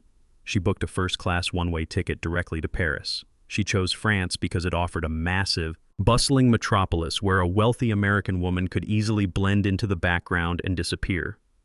She paid for the expensive airline ticket using the very last remaining balance on a secondary hidden credit card she had kept secret from Colin. The transaction cleared. She secured her boarding pass. She stepped out of the vehicle at the sprawling airport terminal. The harsh fluorescent lights illuminated her pale face. She gripped the handle of her designer suitcase and marched confidently past the long lines of tired travelers. She bypassed the standard security checkpoints and utilized a premium priority lane. She found a quiet, secluded seat inside a luxury departure lounge overlooking the dark tarmac. She pulled out her smartphone. She opened the secure digital wallet application the private equity firm had instructed her to download. Her breathing accelerated with greedy anticipation. She stared at the screen, waiting for the massive cash advance to officially clear the blockchain network. The interface displayed a large, pulsing yellow icon. The status of the $150,000 wire transfer remained listed as strictly pending. She gritted her teeth in pure frustration. She tapped her manicured fingernails against the glass table of the airport lounge. She constantly refreshed the banking application every 30 seconds. She calculated the exact exchange rate from dollars to euros in her head. She planned her immediate purchases upon landing in Paris. She intended to secure a short-term luxury rental and hire a foreign attorney to finalize a rapid, uncontested divorce from Colin. She checked the digital wallet a fifth time. The yellow pending icon continued to pulse steadily. She glanced at the large digital clock hanging on the lounge wall. Her international flight boarded in exactly 2 hours. She needed that cash advance to finalize and clear immediately. She needed absolute financial liquidity to survive the moment she landed on foreign soil. She took a deep breath and stared at the glowing screen. The digital wallet application suddenly refreshed on its own. The pulsing yellow pending icon vanished completely. It was not replaced by the glowing green confirmation of a successful deposit. The screen abruptly flashed a harsh, brilliant red. A massive error notification popped up, dominating the entire interface of her smartphone. The system triggered an automatic high-level compliance hold on the incoming funds. Natalie gasped. She frantically tapped the screen, attempting to force the transaction through the frozen network. She pulled up the detailed transaction log provided by the shadowy private equity firm. She read the bold, unyielding text of the compliance hold. The private equity firm had deliberately paused the final execution of the wire transfer. They required a final layer of absolute legal verification to protect their high-risk investment. The notification stated clearly that purchasing a hostile, disputed property claim demanded strict adherence to municipal real estate laws. To legally release the $150,000 cash advance, the firm required a final physical signature of consent. They did not need another signature from Natalie. They required a notarized signature directly from the primary documented owner of the targeted property. The system demanded the verified signature of Simon. Natalie stopped breathing. The blood drained entirely from her face. The severe reality of the collateral agreement she had signed hours ago crashed down upon her. She had legally pledged her car, her flawless diamond wedding ring, and her entire financial future to this firm in exchange for the advance. The firm now held absolute legal leverage over her life. However, they flatly refused to release a single dime of the cash until I personally authorized the property transfer. She was completely and hopelessly trapped. She was out of time, out of money, and completely out of leverage. She sat in the luxury departure lounge of the international terminal with absolutely nothing. She possessed no liquid cash. Her credit cards remained entirely frozen under my corporate lien. She had a one-way ticket to Paris, but arriving in France without a single dollar meant immediate destitution and eventual deportation. She could not board the flight. She could not return to the luxury apartment she had just permanently abandoned. She could not access her vehicle. She had handed all her remaining assets to a faceless corporate entity that now demanded my explicit cooperation. She stared blindly out the massive glass window at the waiting airplanes. Her brilliant, ruthless escape plan had completely collapsed. She realized she possessed only one remaining desperate option. She had to locate me immediately. She had to force me to sign that specific authorization document before the private equity firm seized her collateral. She grabbed her designer suitcase and ran out of the luxury lounge. She sprinted through the airport terminal, fueled by sheer, unadulterated panic. The hunter had successfully backed her into the tightest possible corner. She was now forced to walk directly into the jaws of the final trap. I sat in a cracked vinyl booth at the back of the Elm Street diner. The morning rush had faded. My burner phone rested next to a plate of untouched scrambled eggs. The digital tracker indicated Natalie had left the airport terminal in a state of absolute frenzy. She did not take long to locate my daily routine. The bell above the diner door violently chimed. Natalie marched inside. She wore the same lightweight trench coat from her failed airport escape. Her designer suitcase was likely abandoned in the trunk of her rideshare. Her hair hung in messy strands around her pale face. The arrogant swagger was completely gone, replaced by the frantic, unpredictable energy of a cornered predator. She scanned the room, locked her furious, pale blue eyes on me, and stormed across the linoleum floor.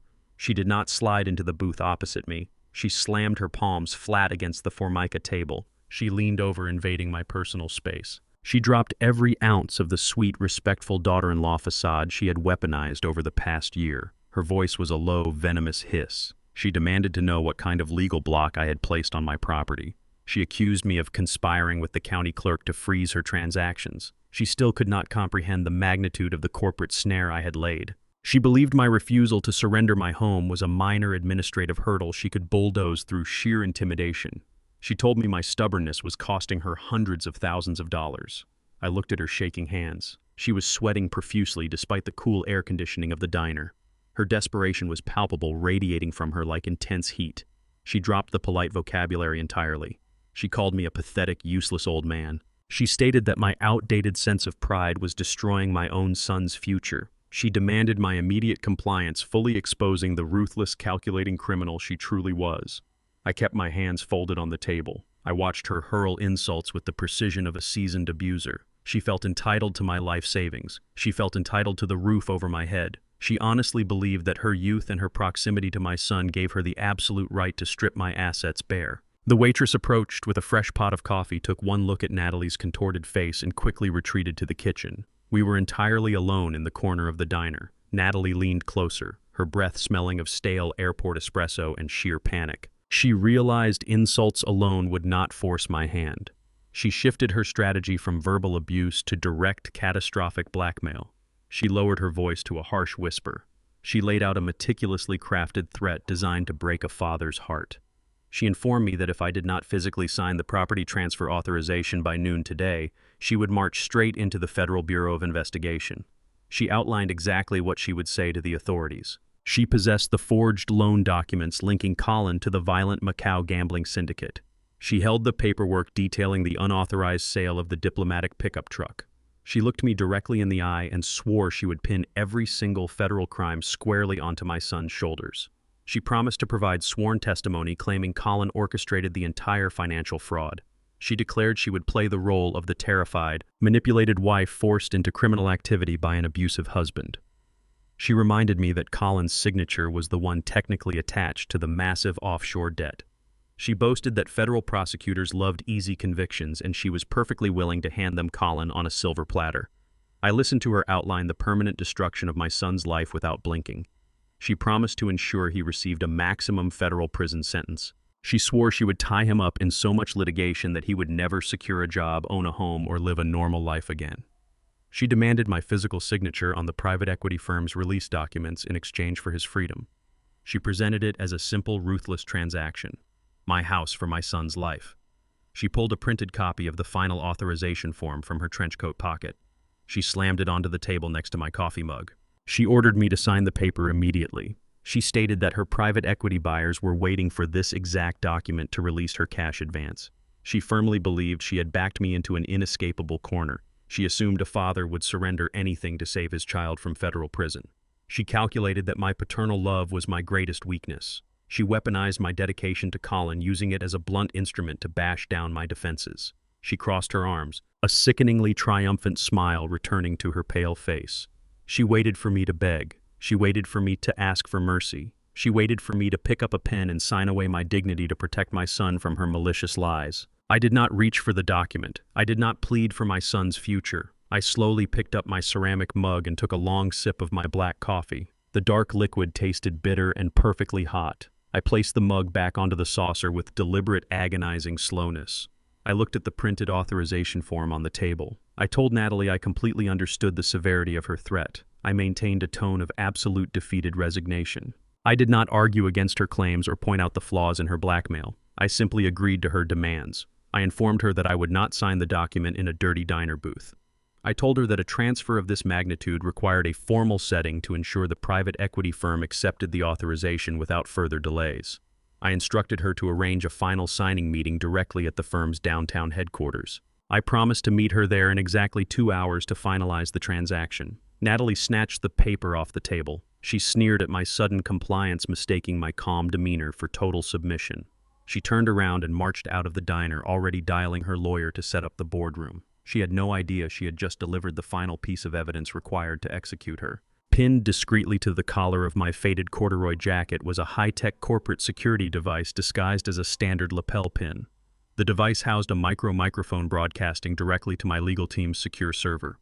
I had just recorded her entire extortion attempt in crystal-clear high-definition audio. I finished my coffee, stood up, and prepared to walk into the final battle. I arrived at the financial district exactly 45 minutes before the scheduled meeting. The towering glass skyscraper of the private equity firm pierced the gray afternoon sky. It was a monolith of steel and tinted windows designed specifically to intimidate anyone who walked through its revolving doors. I knew the architecture well. I had personally approved the blueprints for this building 7 years ago. I monitored the lobby security cameras from a private executive suite on the top floor. Natalie pushed through the main entrance precisely on time. She had somehow managed to clean herself up after her frantic outburst at the diner. She wore her beige trench coat buttoned tightly, projecting a false image of composed corporate authority. Mr. Price walked a few paces behind her. The lawyer clutched his leather briefcase, looking constantly over his shoulder as if expecting federal agents to drop from the ceiling. A silent security guard escorted them to the 42nd floor. They were led into the primary executive boardroom. The room was a cavernous space dominated by a massive polished mahogany table and floor-to-ceiling windows overlooking the sprawling city. Natalie did not hesitate. She marched directly to the center of the long table and took a seat facing the door. She crossed her legs and folded her hands on the polished wood. She smiled triumphantly. She genuinely believed she was sitting inside the fortress of her saviors. She thought this faceless corporate entity was about to hand her a digital wallet full of untraceable cash. She mentally calculated the exact exchange rate of the cryptocurrency transfer she expected to receive within the hour. She surveyed the expensive artwork on the walls and the sleek leather chairs. She felt entirely at home in this environment of ruthless financial transaction. She leaned over and whispered sharp instructions to Mr. Price. She commanded him to ensure I signed every single page of the property transfer without any legal loopholes. She was ready to watch me surrender my dignity, my home, and my son's future to protect him from her fabricated federal charges. She waited for a defeated, terrified old man to shuffle into the room and beg for mercy. She was perfectly positioned at the center of the board, completely unaware that the game was already over. The heavy double oak doors of the boardroom swung open. The sudden noise snapped Natalie to attention. She sat up perfectly straight, adjusting her collar and pasting a sharp, demanding smile onto her face. The chief executive officer of the private equity firm strode into the room. He was a tall, fiercely sharp man in a bespoke navy suit. He carried an aura of absolute, uncompromising authority. Natalie immediately stood up from her leather chair to assert her own dominance. She extended her manicured hand across the mahogany table and loudly introduced herself as the primary executor of the estate. She stated that she was ready to finalize the cash advance and execute the property transfer. The CEO did not reach out to shake her hand. He did not offer a polite corporate greeting. He did not even look at her. He walked right past her outstretched arm as if she were completely invisible. He moved with deliberate, calculated precision. He ignored Mr. Price entirely. The lawyer instantly recognized the severe shift in the room's power dynamic and shrank back into his seat. Natalie lowered her hand, her arrogant smile faltering for the very first time since she entered the building. A cold spike of confusion pierced her confidence. The CEO walked directly to the opposite end of the long table. He stood at absolute attention beside the primary executive chair. He held a thick black leather master file against his chest. He turned his gaze toward the open doorway, waiting in total respectful silence. Natalie looked at him, then looked toward the empty hallway. The atmosphere in the room shifted from transactional to highly charged. I stepped through the heavy oak doors and entered the boardroom. I did not wear a bespoke navy suit or an expensive silk tie. I wore the exact same faded corduroy jacket and worn leather boots I had worn to the diner. The contrast between my working-class appearance and the multi-million-dollar corporate environment was stark and intentional. The rhythmic thud of my boots against the hardwood floor echoed in the silent room. Natalie stared at me. Her pale blue eyes widened in sudden, sharp irritation. She assumed I had finally arrived to surrender. She aggressively pointed her finger toward a small, uncomfortable guest chair positioned near the corner of the table. She ordered me to sit down immediately and prepare to sign the documents. I did not break my stride. I completely ignored her frantic commands. I walked straight past the guest chairs. I bypassed the center of the table where she and Mr. Price sat. I walked the entire length of the polished mahogany surface. The CEO of the firm stepped forward the moment I reached the end of the room. He bowed his head slightly in a gesture of profound, undeniable respect. He extended his arms and handed me the thick black leather master file. I took the file without a single word. The CEO pulled back the heavy, high-backed leather chair situated at the absolute head of the boardroom table. This seat was reserved exclusively for the ultimate authority in the building. Natalie watched this silent, highly orchestrated exchange with mounting horror. Her brain violently rejected the visual evidence forming right in front of her. She looked at the powerful corporate executive acting as a subordinate to a retired municipal transit worker. I did not ask for permission. I turned around and took my seat at the head of the table. I placed the master file squarely on the polished wood in front of me. I folded my hands over the leather cover. I looked down the long expanse of the table directly at my daughter-in-law. The physical distance between us represented the massive, insurmountable gap in our power. Mr. Price stopped breathing. His legal career flashed before his eyes as he recognized the unbreakable chain of command. Her breathing hitched. Her hands began to tremble violently against the mahogany surface. The final devastating piece of the puzzle slammed into its correct place inside her mind. The arrogant, triumphant posture completely evaporated from her spine. She looked at the expensive walls, the subservient CEO, and the unbothered old man sitting in the throne of the empire. I did not need to raise my voice. I did not need to explain my presence. The absolute silence in the room communicated everything she desperately needed to ignore. The trap was permanently sealed. I opened the black leather master file. The heavy sound echoed sharply across the long mahogany table. I looked directly into Natalie's trembling, pale blue eyes. I did not raise my voice. I spoke with the precise, measured tone of a corporate executioner. I informed her that she had drastically miscalculated her escape route. I introduced myself properly for the very first time. I told her I was the majority shareholder and supreme executive of this private equity firm. I explained that this towering glass skyscraper was merely a subsidiary asset belonging to my primary offshore trust. I watched her breath hitch violently in her chest as the reality crushed her. I laid out the exact financial architecture she had blindly walked into. I explained that I owned Apex Holdings entirely. I controlled every single share, every corporate lien, and every penny of the massive debt she had voluntarily assumed. I pointed to the thick stack of executorship documents she had signed with Mr. Price at the cafe. I thanked her for officially binding her entire financial existence to my company. By signing those papers, she had essentially handed me a blank check drawn against her own life. She had attempted to use a faceless corporate monster to steal my modest suburban home. She never bothered to realize that I was the monster. I owned the jaws she had just stuck her head into. I controlled the casino syndicate debt she was desperately fleeing. I owned the fraudulent loan she took out in my son's name. I now owned every single financial liability attached to her social security number. I detailed how my wealth manager had flagged her forged documents the instant they hit the county clerk's office. I explained that her desperate need for quick cash blinded her to standard corporate due diligence. She failed to run a basic trace on the private equity firm holding her collateral. She assumed her youth and her aggressive tactics made her invincible. I stripped away that illusion completely. I informed her that I now held absolute legal jurisdiction over her present assets, her future earnings, and her freedom. Her brilliant, ruthless strategy to destroy a retired transit worker had perfectly consolidated all her crimes directly onto my desk.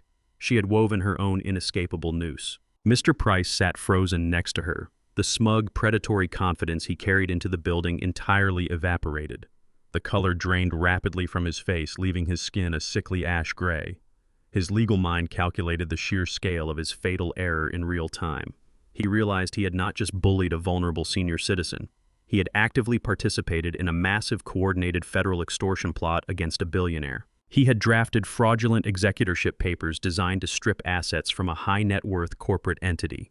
He mentally tallied the federal charges stacking up against him. He recognized wire fraud, identity theft, and severe violations of federal racketeering statutes. He knew my legal team would completely obliterate his career before the sun went down. He faced absolute immediate disbarment and a guaranteed decade in federal prison. Self-preservation overrode any professional loyalty he owed his client. He did not utter a single word of defense. He did not attempt to negotiate a settlement or offer a hollow apology to mitigate the damage. He simply stood up from his leather chair, His hands shook violently as he grabbed the handle of his expensive briefcase. He paused, his eyes darting toward the documents on the table. He let the briefcase slip from his sweaty fingers. It hit the carpet with a dull thud. He decided the documents inside were already highly radioactive evidence. He abandoned his briefcase entirely. He turned his back on Natalie and walked swiftly out of the boardroom. He rushed through the double oak doors, desperate to distance himself from the catastrophic fallout of her greed.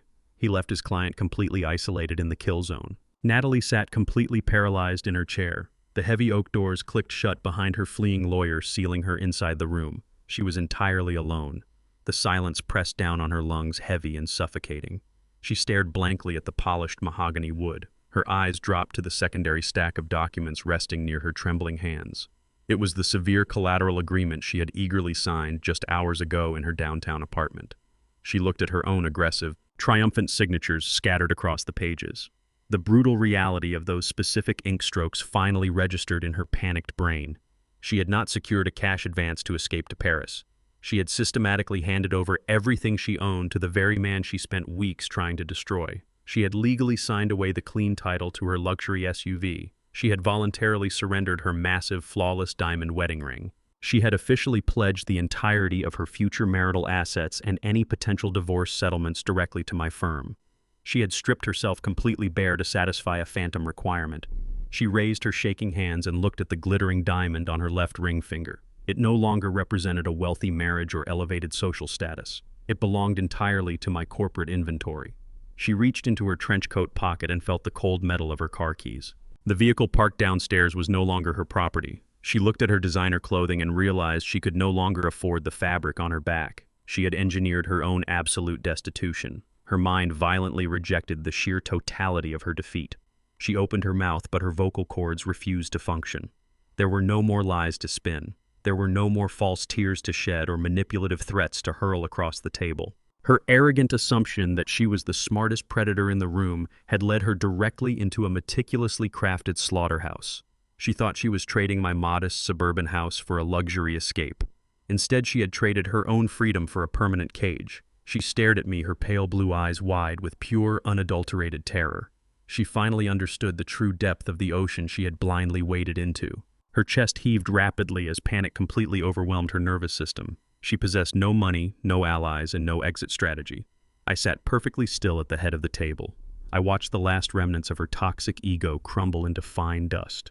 I did not offer a sympathetic smile. I simply folded my hands and waited for my legal team to enter the room and deliver the final crushing blow. I pressed a hidden button under the lip of the mahogany table. The frosted glass doors on the right side of the boardroom slid open in perfect synchronization. A team of 6 corporate litigators marched into the room. They moved with the synchronized lethal precision of a military strike force. They did not wear the cheap, flashy suits preferred by bottom feeders like Mr. Price. They wore tailored charcoal and midnight blue armor. They were the apex predators of the financial legal sector. The lead counsel, a sharp, unyielding woman named Ms. Sterling, walked directly to the center of the table. She carried 2 massive reinforced banker boxes. The rest of the team carried thick, heavily indexed legal binders. They surrounded Natalie. They did not speak to her. They did not acknowledge her humanity. They simply began unpacking the physical weight of her destruction. Ms. Sterling unlatched the banker boxes. She pulled out ream after ream of printed documents, banking ledgers, and federal affidavits. She dropped the stacks onto the polished wood directly in front of Natalie. The heavy slaps of paper hitting the table echoed like gunfire in the silent room. The mountain of evidence grew rapidly, forming a physical wall between Natalie and the exit. The paralegals distributed duplicate copies of the master file to every seat at the table, a purely psychological tactic to emphasize the sheer volume of her crimes. Natalie shrank back into her leather chair. She pulled her knees together and wrapped her arms tightly around her chest. The arrogant woman who had banged on my front porch demanding my house deed was entirely gone. In her place sat a terrified, cornered thief staring at the physical manifestation of her own greed. The paper mountain represented thousands of billable hours, federal warrants, and irrefutable digital tracking logs. My legal team arranged the documents with surgical care, placing the most damning evidence right at the edge of her personal space. They effectively built a cage out of paper and ink. I watched her pale blue eyes dart frantically across the bold legal headers. She saw the logos of federal transport agencies, the official seals of offshore banking authorities, and the stamped transcripts of her own text messages. The trap was completely assembled. Ms. Sterling stood at the head of the formation and adjusted her silver spectacles. She did not raise her voice. She delivered the charges with a chilling clinical detachment. She began by placing a sleek digital audio player on top of the tallest stack of papers. She pressed a single button. The crystal-clear audio of our conversation at the diner filled the cavernous boardroom. Natalie's own shrill, venomous voice echoed off the glass walls. The recording captured her explicitly threatening to frame Colin for federal fraud unless I surrendered my property. It captured her brazen admission of extortion. The audio clicked off, leaving a ringing silence. Ms. Sterling seamlessly moved to the next item. She slid a transparent forensic overlay across the mahogany table. It rested directly on top of the offshore loan agreement Natalie had used to fund her gambling debts. The overlay perfectly matched her specific handwriting anomalies to the forged signature she had falsely attributed to my son. The forensic analysis proved beyond any shadow of a doubt that Colin had never touched the document. Ms. Sterling then presented the federal impound violations. She laid out the high-definition security photographs of Natalie attempting to fence my diplomatic vehicle at the illegal lot. She cited the exact federal statutes Natalie had violated by transporting a protected corporate asset across county lines. She listed the mandatory minimum prison sentences for each consecutive felony charge. The numbers added up to decades behind bars. Finally, Ms. Sterling pulled out the fabricated contract Natalie had stolen from my floorboards. She placed it side by side with the executorship documents Natalie had just filed at the county clerk's office. The lawyer highlighted the forged signatures and the perjury committed on municipal forms. She detailed how Natalie's attempt to transfer the fake Apex Holdings debt constituted massive corporate espionage and wire fraud. There were no loopholes left to exploit. No silver-tongued lawyer could argue away high-definition video forensic handwriting analysis and unedited extortion audio. The legal team had sealed every possible exit. They presented a guaranteed, bulletproof federal indictment with the detached efficiency of a butcher preparing a cut of meat. Natalie gasped for air. Her chest heaved violently under her trench coat. The sheer magnitude of the evidence broke her completely. She squeezed her eyes shut, desperately trying to block out the visual proof of her absolute ruin. She clamped her hands over her ears, but she could not escape the methodical, crushing delivery of her crimes. She was pinned down under a mountain of her own deceit. I raised my hand. Ms. Sterling immediately stopped speaking and stepped back from the table. I leaned forward, resting my forearms on the cool mahogany. I looked directly into Natalie's weeping, terrified eyes. I offered her a brutal binary choice. I told her she could stand up, walk out of the heavy oak doors, and step into the elevator. If she chose that path, my security team would hand her directly to the federal agents waiting in the lobby.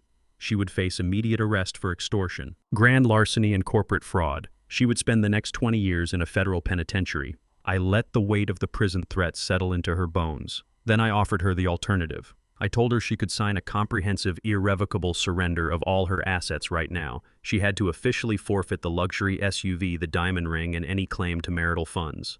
She had to sign a pre-drafted, uncontested annulment document completely severing her legal ties to my son. I demanded she leave the city limits by midnight with absolutely nothing but the clothes currently on her back. She would be erased from our family history entirely. I made it perfectly clear that if she ever attempted to contact Colin again, the federal evidence would be instantly submitted to the district attorney. It was a choice between a concrete prison cell and total crushing destitution. I slid a sleek black pen across the polished wood. It stopped exactly an inch from her trembling fingers.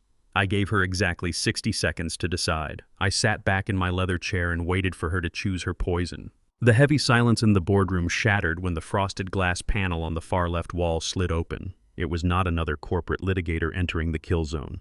Colin stepped through the doorway. He wore the same wrinkled dress shirt from the previous night. He looked like a man who had just survived a violent car crash. I had instructed my security team to escort my son into the adjoining observation room exactly 5 minutes before Natalie arrived. He had stood behind the one-way mirror for the entire duration of the meeting. He had listened through the synchronized audio feed as his new bride confidently attempted to extort me. He watched the mountain of irrefutable federal evidence pile up against her. He heard the high-definition recordings of her threatening to send him to a federal penitentiary to save her own skin. I watched my son walk slowly toward the center of the room. He did not look at the expensive artwork or the panoramic city skyline. His eyes were locked directly on Natalie. The denial that had blinded him in my living room was completely gone. The forged loan documents and the blatant extortion tapes had finally broken the spell. He saw her exactly as she was. He saw a ruthless, calculating criminal sitting behind a wall of her own deceit. Natalie froze. Her jaw dropped open. The color drained from her face a second time. She realized her husband had witnessed the entire spectacular collapse of her empire. She had built her entire marriage on the premise that Colin was a naive, easily manipulated shield. Now her human shield was standing in the room, fully educated on her treachery. Colin stopped walking. He stood just a few feet away from the mahogany table.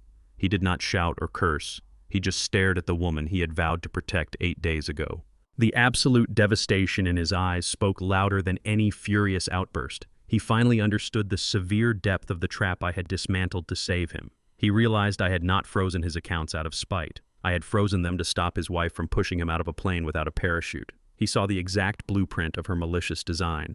I did not allow the silence to stretch into a dangerous sympathy. I needed to sever the final lingering thread of her emotional control over my son. I pressed a silver button embedded in the lip of the mahogany table. The digital audio player in the center of the room flared to life one last time. This recording did not feature her threatening me at the diner. It featured her frantic phone call to her travel agent from the airport departure lounge. Her shrill voice echoed across the boardroom, demanding a one-way first-class ticket to Paris.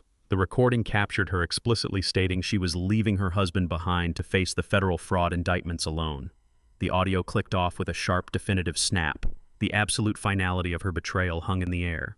Natalie immediately snapped into her default survival mode. She realized her legal leverage was entirely gone, so she weaponized her tears. She let out a desperate theatrical sob. She pushed herself out of the leather chair and rushed around the mountain of legal evidence. She threw herself toward Colin, reaching out with trembling hands. She grabbed the fabric of his wrinkled shirt. She looked up at him with wide, weeping eyes. She deployed her usual emotional manipulation with terrifying speed. She sobbed that she was terrified of the violent offshore syndicate. She lied through her teeth, claiming she only booked the flight to Paris to draw the dangerous collectors away from him. She swore she was trying to protect him from the financial ruin she had accidentally caused. She begged him to understand her panic. She pleaded with him to talk to me, to force me to call off the corporate lawyers and the federal agents. She tightened her grip on his shirt, burying her face against his chest. She played the role of the helpless, terrified bride perfectly. She demanded he fulfill his vows and protect her from the cruel corporate machinery I had unleashed. She counted on his innate decency to override the cold, hard facts presented on the table. She wanted him to throw his own body over the grenade she had built. She looked at him as if he were her only remaining lifeline in a rapidly sinking ship. Colin looked down at the woman clinging to his chest. He did not wrap his arms around her trembling shoulders. He did not whisper words of comfort or offer a promise of salvation. He looked at her cold, calculated tears with absolute clarity. He finally recognized the precise mechanics of her abuse. He raised his hands and firmly detached her fingers from his shirt. He pushed her away, creating a solid physical boundary between them. Natalie stumbled backward, her fake sobs catching in her throat. She looked at him in genuine shock, realizing her most potent weapon had completely failed. Colin did not say a single word to her. He raised his left hand. He grasped the heavy gold wedding band circling his ring finger. He silently slid the gold band off his knuckle. He walked past her and approached the long mahogany table. He placed the gold ring directly on top of the stack of forged loan documents. The metallic clink of the ring hitting the paper severed the marriage permanently. Colin turned his back on Natalie entirely. He walked around the massive table and took his place standing firmly behind my high-backed leather chair. He chose his father's harsh truth over his wife's comfortable, poisonous lies. He aligned himself with the unyielding reality of the corporate empire. Natalie stared at the abandoned wedding ring resting on her criminal evidence.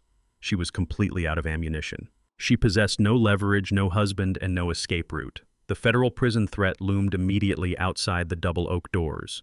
Ms. Sterling, my lead counsel, tapped the sleek black pen against the polished wood. She pointed to the comprehensive surrender documents waiting at the edge of the table. Natalie slowly turned around. Her shoulders slumped in total crushing defeat. She dragged her feet across the carpet and collapsed back into the guest chair. She picked up the pen with a violently shaking hand. She did not bother to read the annulment clauses or the asset forfeiture agreements. She pressed the ink to the paper. She signed away her luxury vehicle, her jewelry, and her entire financial future. She executed her own total ruin with frantic, sloppy signatures. She legally cemented her own destitution to avoid federal handcuffs. She dropped the pen. It rolled across the mahogany surface. The transfer of power was absolute. She was entirely erased from our lives. The ink on the surrender documents was barely dry before I initiated the final phase of her destruction. I did not give Natalie a day to pack. I did not give her an hour to collect her thoughts or formulate a new lie. The collateral agreement she had just executed granted Apex Holdings immediate unconditional possession of all her physical and financial assets. I nodded to Ms. Sterling. The lead counsel immediately signaled the corporate security detail waiting in the hallway. 4 heavily armed, professionally dressed security contractors stepped into the boardroom. They flanked Natalie's chair. She dropped the pen and looked up at them with hollow, terrified eyes. She finally realized the absolute speed of corporate execution. Ms. Sterling informed her that her luxury SUV was currently being impounded from the parking garage downstairs. The keys she carried in her pocket were completely useless. The lead security contractor instructed Natalie to stand up. He stated that they were escorting her directly to the downtown apartment to oversee her immediate eviction. Natalie tried to protest. She weakly claimed she needed time to arrange a moving truck. The contractor informed her that Apex Holdings had already dispatched an authorized moving team to secure the company's new assets.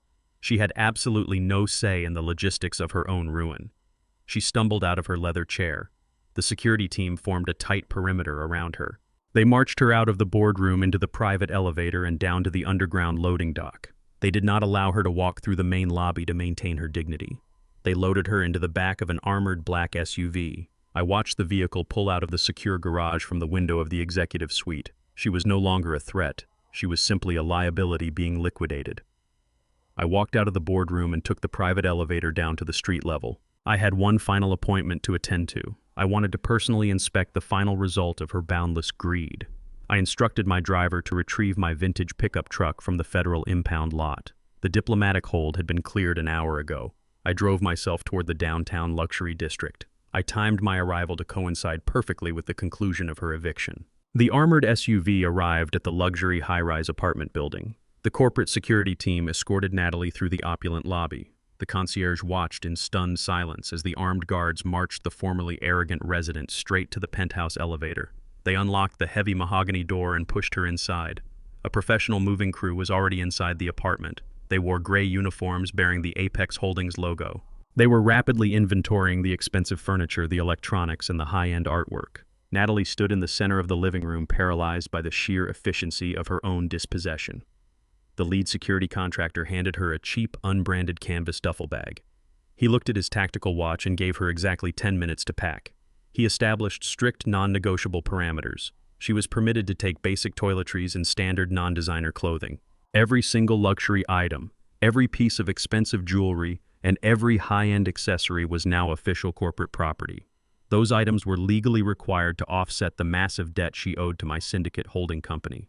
Natalie rushed into her massive walk-in closet. She reached for a heavily branded leather handbag. A security guard immediately stepped forward and blocked her hand. He informed her that the bag exceeded the permissible value limit. She shrieked in frustration. She fell to her knees and began frantically stuffing plain cotton shirts and basic denim jeans into the cheap canvas bag. She watched the movers physically detach her massive flat-screen television from the wall. She watched them box up the expensive crystal wine glasses she loved to flaunt. The 10-minute timer expired with a sharp, unforgiving beep. The security contractor ordered her to step away from the closet. She tried to grab a single designer cashmere sweater. The guard physically removed the garment from her hands and dropped it into a corporate inventory box. He zipped her cheap canvas bag shut and handed it to her. She looked around the apartment she had commandeered just a month ago. It was rapidly becoming an empty, sterile box. She possessed no legal right to remain on the premises. The security team escorted her out of the penthouse. They marched her down the hallway and into the elevator. They escorted her through the lobby and pushed her out through the revolving glass doors. They did not offer her a ride. They did not offer her a phone call. They simply locked the doors behind her. Natalie stumbled onto the cold, wet pavement. A sudden afternoon thunderstorm had rolled over the city. Heavy rain washed over the concrete sidewalks. She stood on the curb, shivering in her lightweight trench coat. She clutched the cheap canvas bag against her chest. She had absolutely nothing else in the world. She possessed no money, no functioning credit cards, and no phone. She had no husband to manipulate and no family willing to harbor a federal criminal. The bustling city traffic rushed past her, entirely indifferent to her spectacular downfall. She looked up and down the gray street, searching desperately for an escape route that no longer existed. She was completely marooned in the exact luxury district she used to rule. A heavy engine rumbled over the sound of the falling rain. A vehicle pulled up to the intersection directly in front of where she stood. The traffic light turned red. The vehicle came to a smooth, deliberate stop. Natalie looked up through the downpour. She recognized the pristine midnight blue paint job instantly. It was my vintage, fully restored pickup truck, the exact same vehicle she had tried to illegally sell for fast cash at the dirty impound lot. The passenger side window rolled down smoothly. I sat behind the leather steering wheel. I wore my faded corduroy jacket. I looked across the short distance separating us. I looked directly into her terrified, mascara-stained eyes. I did not offer a cruel smile. I did not hurl a final insult or gloat over her absolute destruction. I simply looked at her with total, uncompromising indifference. She was no longer a person of consequence. She was merely a discarded byproduct of her own toxic ambition. She opened her mouth to speak. She took a step toward the curb, perhaps intending to beg for a ride or plead for a final scrap of mercy. The traffic light turned a bright, brilliant green. I did not wait for her to form the words. I shifted the heavy transmission into gear. I pressed my boot against the gas pedal. The powerful engine roared to life. I drove away, leaving her standing alone in the pouring rain. I did not look back in the rearview mirror. She was completely erased from my reality. I steered my truck toward the quiet suburban streets. I had a home to return to and a son waiting to repair the damage. I steered my vintage pickup truck away from the towering glass skyscrapers of the downtown financial district. The heavy storm clouds began to break apart, revealing patches of pale blue sky. Colin sat in the passenger seat. He stared blankly out the window. The rhythmic hum of the engine filled the heavy silence between us. We left the world of high-stakes corporate warfare behind us and merged onto the interstate. We drove for 40 minutes until we reached the familiar, quiet streets of our working-class suburb. I turned the steering wheel and pulled into our concrete driveway. I parked the truck in its usual spot. I turned off the ignition. The house looked exactly the same as it did when I left this morning. There were no marble columns, no wrought iron gates, and no fleet of luxury sports cars parked out front. The paint on the wooden siding was slightly faded from years of harsh summer sun. The front lawn needed a fresh mowing. The gutters held a few stray autumn leaves. It was an incredibly modest three-bedroom structure. It was entirely unremarkable. That was exactly the point. I possessed the liquid capital to purchase a sprawling private estate in the most exclusive zip code on the continent. I could have hired a staff of private chefs, chauffeurs, and groundskeepers. I actively chose to remain in this unassuming suburban environment. Flashy mansions and aggressive displays of extreme wealth only serve as massive beacons for predators. They attract parasites looking for a shortcut to the top. Natalie saw this faded paint and assumed she was dealing with weakness. She looked at the peeling wood and calculated an easy victory. She failed to understand that the strongest fortresses are often disguised as ruins. I opened the truck door and stepped out onto the damp pavement. Colin mirrored my actions slowly. He looked up at the house he grew up in. He saw it through an entirely different lens today. He realized the incredible discipline required to possess ultimate power and actively choose to keep it sheathed. We walked up the concrete path together. We reached the wooden steps of the front porch. Colin did not walk to the front door. He stopped and sank heavily onto the top step. He dropped his head into his hands. His shoulders shook under the fabric of his ruined dress shirt. The sheer weight of his own profound blindness crushed down on him. He had spent the last 2 years chasing an illusion of high society success. He had sought validation in expensive restaurants, designer suits, and a woman who viewed him strictly as a stepping stone. He believed he was outgrowing his blue-collar roots. He thought he was proving his superiority to a simple transit worker. Now he sat on the porch of the man who secretly owned the very corporate skyline he had worshipped. He looked up at me. His eyes were red and hollow. He spoke in a hoarse, defeated whisper. He apologized for his absolute arrogance. He confessed that he had ignored every single red flag Natalie waved in front of his face. He admitted that he saw her demanding nature as ambition rather than greed. He apologized for allowing a predator into our family. He expressed deep, agonizing shame for choosing her manipulative lies over my consistent integrity. He realized he had willingly handed her the knife she tried to plunge into my back. He told me he felt entirely worthless. He had no wife, no functioning business, and a shattered reputation in his professional circles. He felt he had destroyed his own life through sheer vanity. He expected me to yell at him. He braced himself for a harsh, humiliating lecture on his profound failures. He waited for me to rub my ultimate victory in his face. I stood on the grass and looked down at my son. I saw the arrogant boy completely stripped away. I saw a man who had finally hit the concrete bottom of reality. Hitting rock bottom provides a solid foundation for rebuilding. I did not raise my voice to scold him. The brutal corporate eviction he just witnessed served as a far better teacher than any lecture I could ever deliver. I stepped onto the porch and stood beside him. I looked him directly in the eye. I made my intentions absolutely clear. I did not offer to unlock his frozen bank accounts. I did not offer him a lucrative executive position within the ranks of Apex Holdings. I did not promise to utilize the $100 million offshore trust to magically erase his professional embarrassments. I refused to write a massive corporate check to fix his broken ego. Providing a sudden financial bailout would completely invalidate the harsh lesson he had just barely survived. Bailing him out would simply teach him that extreme wealth could forever insulate him from the catastrophic consequences of his own bad decisions. That was the exact toxic, arrogant mentality that created ruthless predators like Natalie. I told Colin that the massive offshore trust would remain firmly locked behind its multi-layered international security protocols. The money would continue to fund anonymous charitable endowments and silent commercial investments. He would not see a single dime of that capital deposited into his personal accounts. He would have to return to the aggressive job market on Monday morning. He would have to sit in cramped waiting rooms, hand out his physical resume, and endure the grueling process of proving his worth to skeptical employers. He would have to slowly rebuild his ruined credit score from the ground up.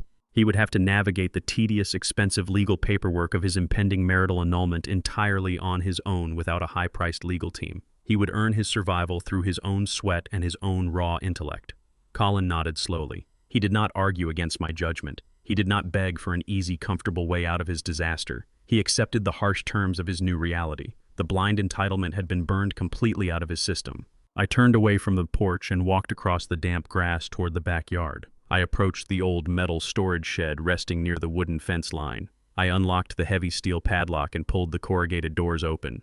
The familiar smell of sawdust and motor oil filled the air. I reached into the back corner and grabbed 2 heavy steel claw hammers. I picked up a thick cardboard box filled with sharp galvanized nails. I carried the heavy tools back to the front of the house. I walked up to the exact spot where Colin had violently kicked the front door open hours ago. The brutal impact had shattered the wooden doorframe and severely cracked the adjoining porch railing. The physical damage remained as a harsh, undeniable testament to the day's chaos.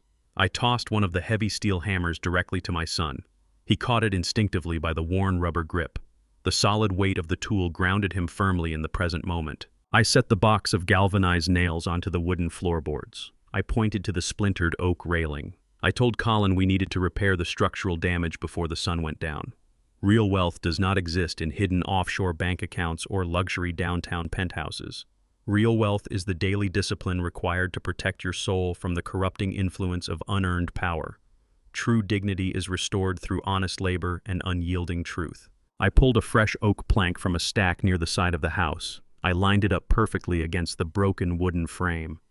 Colin stood up from the porch steps. He wiped the remaining sweat from his face. He stepped forward and held the heavy oak board firmly in place.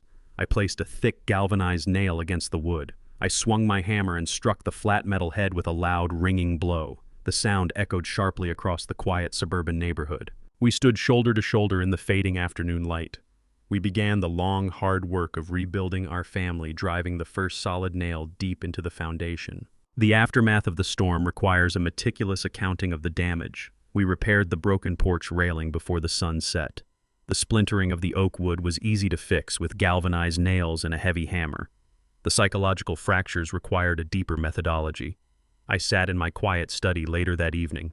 I looked at the server dashboard displaying the untouched trust. I realized the events of the past week offered a profound education. The first lesson was about the destructive nature of unearned wealth. The second lesson was about the fatal vulnerability of unchecked arrogance. Predators like Natalie operate on a strictly visual currency. They navigate the world using a shallow lens. They scan their environments for immediate indicators of status. They look for designer labels and sprawling estates. They equate loud consumption with actual power. When Natalie looked at my faded jacket, her internal calculator registered a 0. She mistook my deliberate simplicity for a lack of resources. She assumed anyone possessing substantial capital would naturally weaponize it for public intimidation. She could not comprehend the concept of a hidden fortress. Her entire criminal strategy relied entirely on my supposed weakness. She believed my age guaranteed cognitive decline.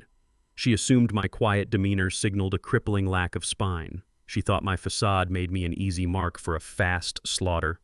This is the ultimate fatal flaw of every greedy opportunist. Their blinding narcissism completely prevents them from recognizing a trap until the steel jaws snap shut. They mistake patience for paralysis. They mistake observation for ignorance. They march confidently onto the battlefield without ever bothering to scout the actual terrain. I watched her orchestrate her own spectacular demise. I did not need to raise my voice or throw a single punch. I simply allowed her toxic ambition to run its natural course. I opened the door slightly and she sprinted directly into the concrete wall. True power does not require constant noisy validation. True power is the absolute capacity to dictate the final outcome without breaking a sweat. It is the ability to absorb an initial strike and deploy a countermeasure that permanently eradicates the threat. Silence is a weapon. My late wife Naomi understood this principle perfectly. She built a revolutionary software empire from a cramped, unheated garage. She faced countless ruthless venture capitalists who tried to steal her code. She never yelled in those boardrooms. She never pounded her fists on the glass tables. She quietly secured ironclad patents. She locked down the global distribution rights. She waited for the massive conglomerates to bleed themselves dry trying to replicate her work. When they finally crawled to her desk begging for a buyout, she dictated the terms with terrifying calm. I applied her exact methodology to Natalie. I let the greedy bride overextend her supply lines. I allowed her to forge the documents and steal the diplomatic vehicle. I gave her just enough rope to hang her entire financial future. The lesson here is paramount for anyone navigating a world filled with superficial sharks. Never reveal your total capacity to an untested adversary. Let them make the first aggressive move. Let them expose their entire strategic playbook. Once they commit all their resources to a flawed attack, you execute the uncompromising checkmate. I must impart this specific wisdom to Colin. He spent the last 2 years desperately trying to project an image of extreme success. He leased a luxury downtown apartment he could barely afford. He bought into the illusion that proximity to high society equated to actual security. He attracted a predator because he was broadcasting the exact frequency predators hunt for. He wore his vulnerability on his sleeve disguised as ambition. I will not hand him a corporate trust fund to reinforce that disastrous mentality. He must learn to build his own impenetrable armor from the ground up. The reconstruction of his character will be brutal. He woke up this morning and took the city bus to a sterile corporate office. He handed his paper resume to a skeptical hiring manager. He faced immediate rejection. He did not call me to complain. He walked to the next building and tried again. He is currently navigating the humiliating process of untangling his legal identity from the massive financial wreckage. I is fielding calls from aggressive debt collectors attempting to collect on the forged loan documents.